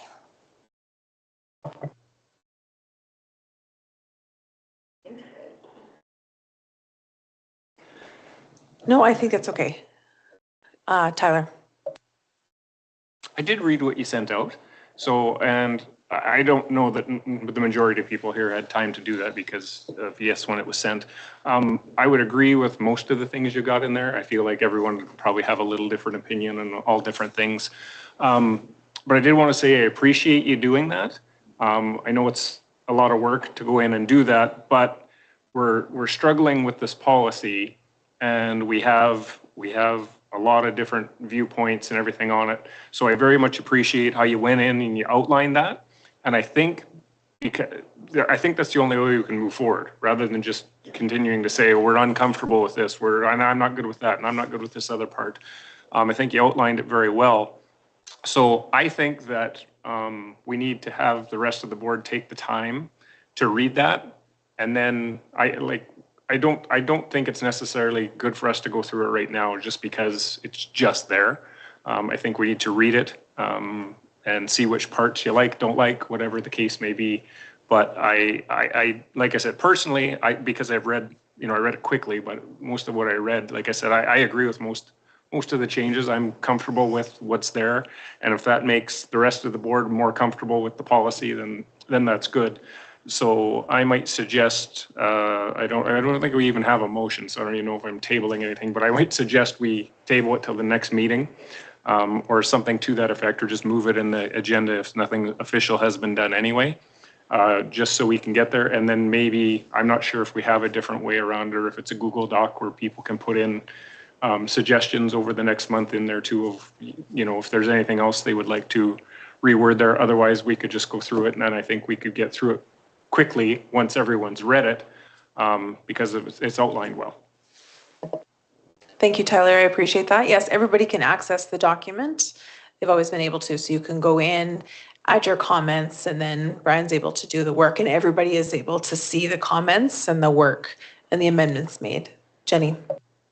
That took a little bit of figuring out for me to actually be able to do. I had to move it into a Word document, and then you have to go up to reviewing And then you have to make sure that when it says track changes, and you change it so everyone can see it. So anyways. We can talk about that after the Sorry, board meeting, yeah. that process. Thanks, Jenny. So does that need to be a motion? I'm just looking to table. Would you make that a motion? I don't know, because we don't have a motion on Yeah. the floor yet, so I don't know if we can just move the agenda item, which I think we probably can. We can ask Okay. our Robert's rules person, if we can just We can just move it. move the agenda. If not, I can motion it and then table it, but. Okay, Craig? Just a question for Jenny. On your changes, did you also email Brian so he's aware of them? I send them to the board and to Brian and to Mike. Okay. I haven't been able to look at them, but I agree with Tyler. And one of the concerns I had about this is there's some stuff, and Jenny's probably spoken on that, that really are part of our role. And when you talk about a code of conduct, it's about certain conduct that trustees do. And like number 12 is a good example. It starts out with nothing to do with the code of conduct. The only one that talks about a code of conduct would be 12.2.3, which says in an event of a complaint. So some of this and would be, we need to switch some stuff to the appendix, which is about how you deal with it, and others about that. So I would support Tyler's thing to, even though I know that we want to get this done, and I do want to get it done, it's only fair for all of our trustees to be able to read what we've said and to get input from Brian. Thank you. And we do want it to get done, but we want it to get done well. And so I haven't had opportunity to look through Jenny's amendments, suggested amendments. So I will support tabling this. I'm going to table this for the April board meeting. Motion to table to April. Yes. Does it need to be a motion? Yeah. Okay. Those in favor? Oh, yeah, sorry. I'm like, sorry, Allison. Okay, go ahead, Allison. My apologies. That's okay. So this agenda item's in our package for the second reading. I certainly support us having a code of conduct, and I know that we are required to have a code of conduct with stipulations. And I support us doing that, but I also support it being that it is with a focus of governance, because we're governors, and that proper process is in there so that we can make it a code of conduct that is useful. And the reason that we are doing all of our policies is so that it can be useful documents. So I have not had a chance to read the comments that Jenny has sent out, but in hearing what she has said today and previously, I certainly support the pieces where there's things that are in there that could be pulled out. And I know at our last committee of the whole, I talked about the part of us also ensuring that there's ways in which we can, each of the items in the code of conduct can be implemented. Otherwise, there's no point in having a policy that you can't actually do anything with. I have spoken previously as well in regards to ASBA, which is our association that we are required to be members of. On February 24th, offered a session on code of conduct, and I've encouraged all trustees to go back and watch that. It was very clearly indicated that the move across Ontario and across Alberta is to include integrity commissioners, and I have brought this up previously to ensure that it's an integrity commissioner that when there is a breach of the code of conduct or a code of conduct complaint comes in, that it is through an integrity commissioner that is who would be looking at these and processing. So when I'm talking about how these processes are going to happen, there would be a plan in place of how these processes are going to happen, not looking at each other wondering what steps and what do we do next. So most municipalities that are going with the integrity commissioner, it's an independent, neutral third party. They are having them on retainer and only pay when they are required for use. But I believe that an integrity commissioner needs to be entwined into our code of conduct so that it is not us guessing who's going to be implementing something, that it is very clear to us, no matter what position you are in this board or division, as our superintendent would clearly know what the next steps are when a complaint comes in or there's a breach. So that would be my biggest piece, is to incorporate that integrity commissioner piece in. I have brought this up at our sessions previously. I do know that Brian Callahan was part of the session and does have access to watch the recording and would know what I'm talking about, but I've yet to see any of these changes to any of the documentation. For me to take the time to reword everything, that's, to me, I think why we hired a policy consultant, would be to put the correct wording in so that integrity commissioner could be in there. Thank you. Can I have a motion to extend the meeting past 6 o'clock, please? Craig, those in favor? I move that the meeting go past 6 o'clock. Thank you. Sorry, I'm rushing you. That's all right. Those in favor? And that's carried. Thank you. Yes. Yes. And I appreciate Allison's comments, but I think that what's really important is, if you want to have some of these comments, you need to send us an email also with Brian, so that we're not just that it's verbal, but it's written in an email. I know that I sent an email changing it to the appendix, and Jenny sent an email to Brian. So I would appreciate if whatever you feel you'd like to add or just take out would be sent to Brian as well as the trustees. That just makes it easier for us to look at it and debate it, please. Thank you, Craig. Yeah, certainly there's opportunity to engage between our committees as a whole and our board meetings. And it enables Brian to add those amendments prior to our next public discussions. And so we'll follow through on that. Your comments, Allison, about the integrity commissioner, we'll definitely follow through on that piece. And so thank you, Jenny, for doing the work and sending us your requested amendments.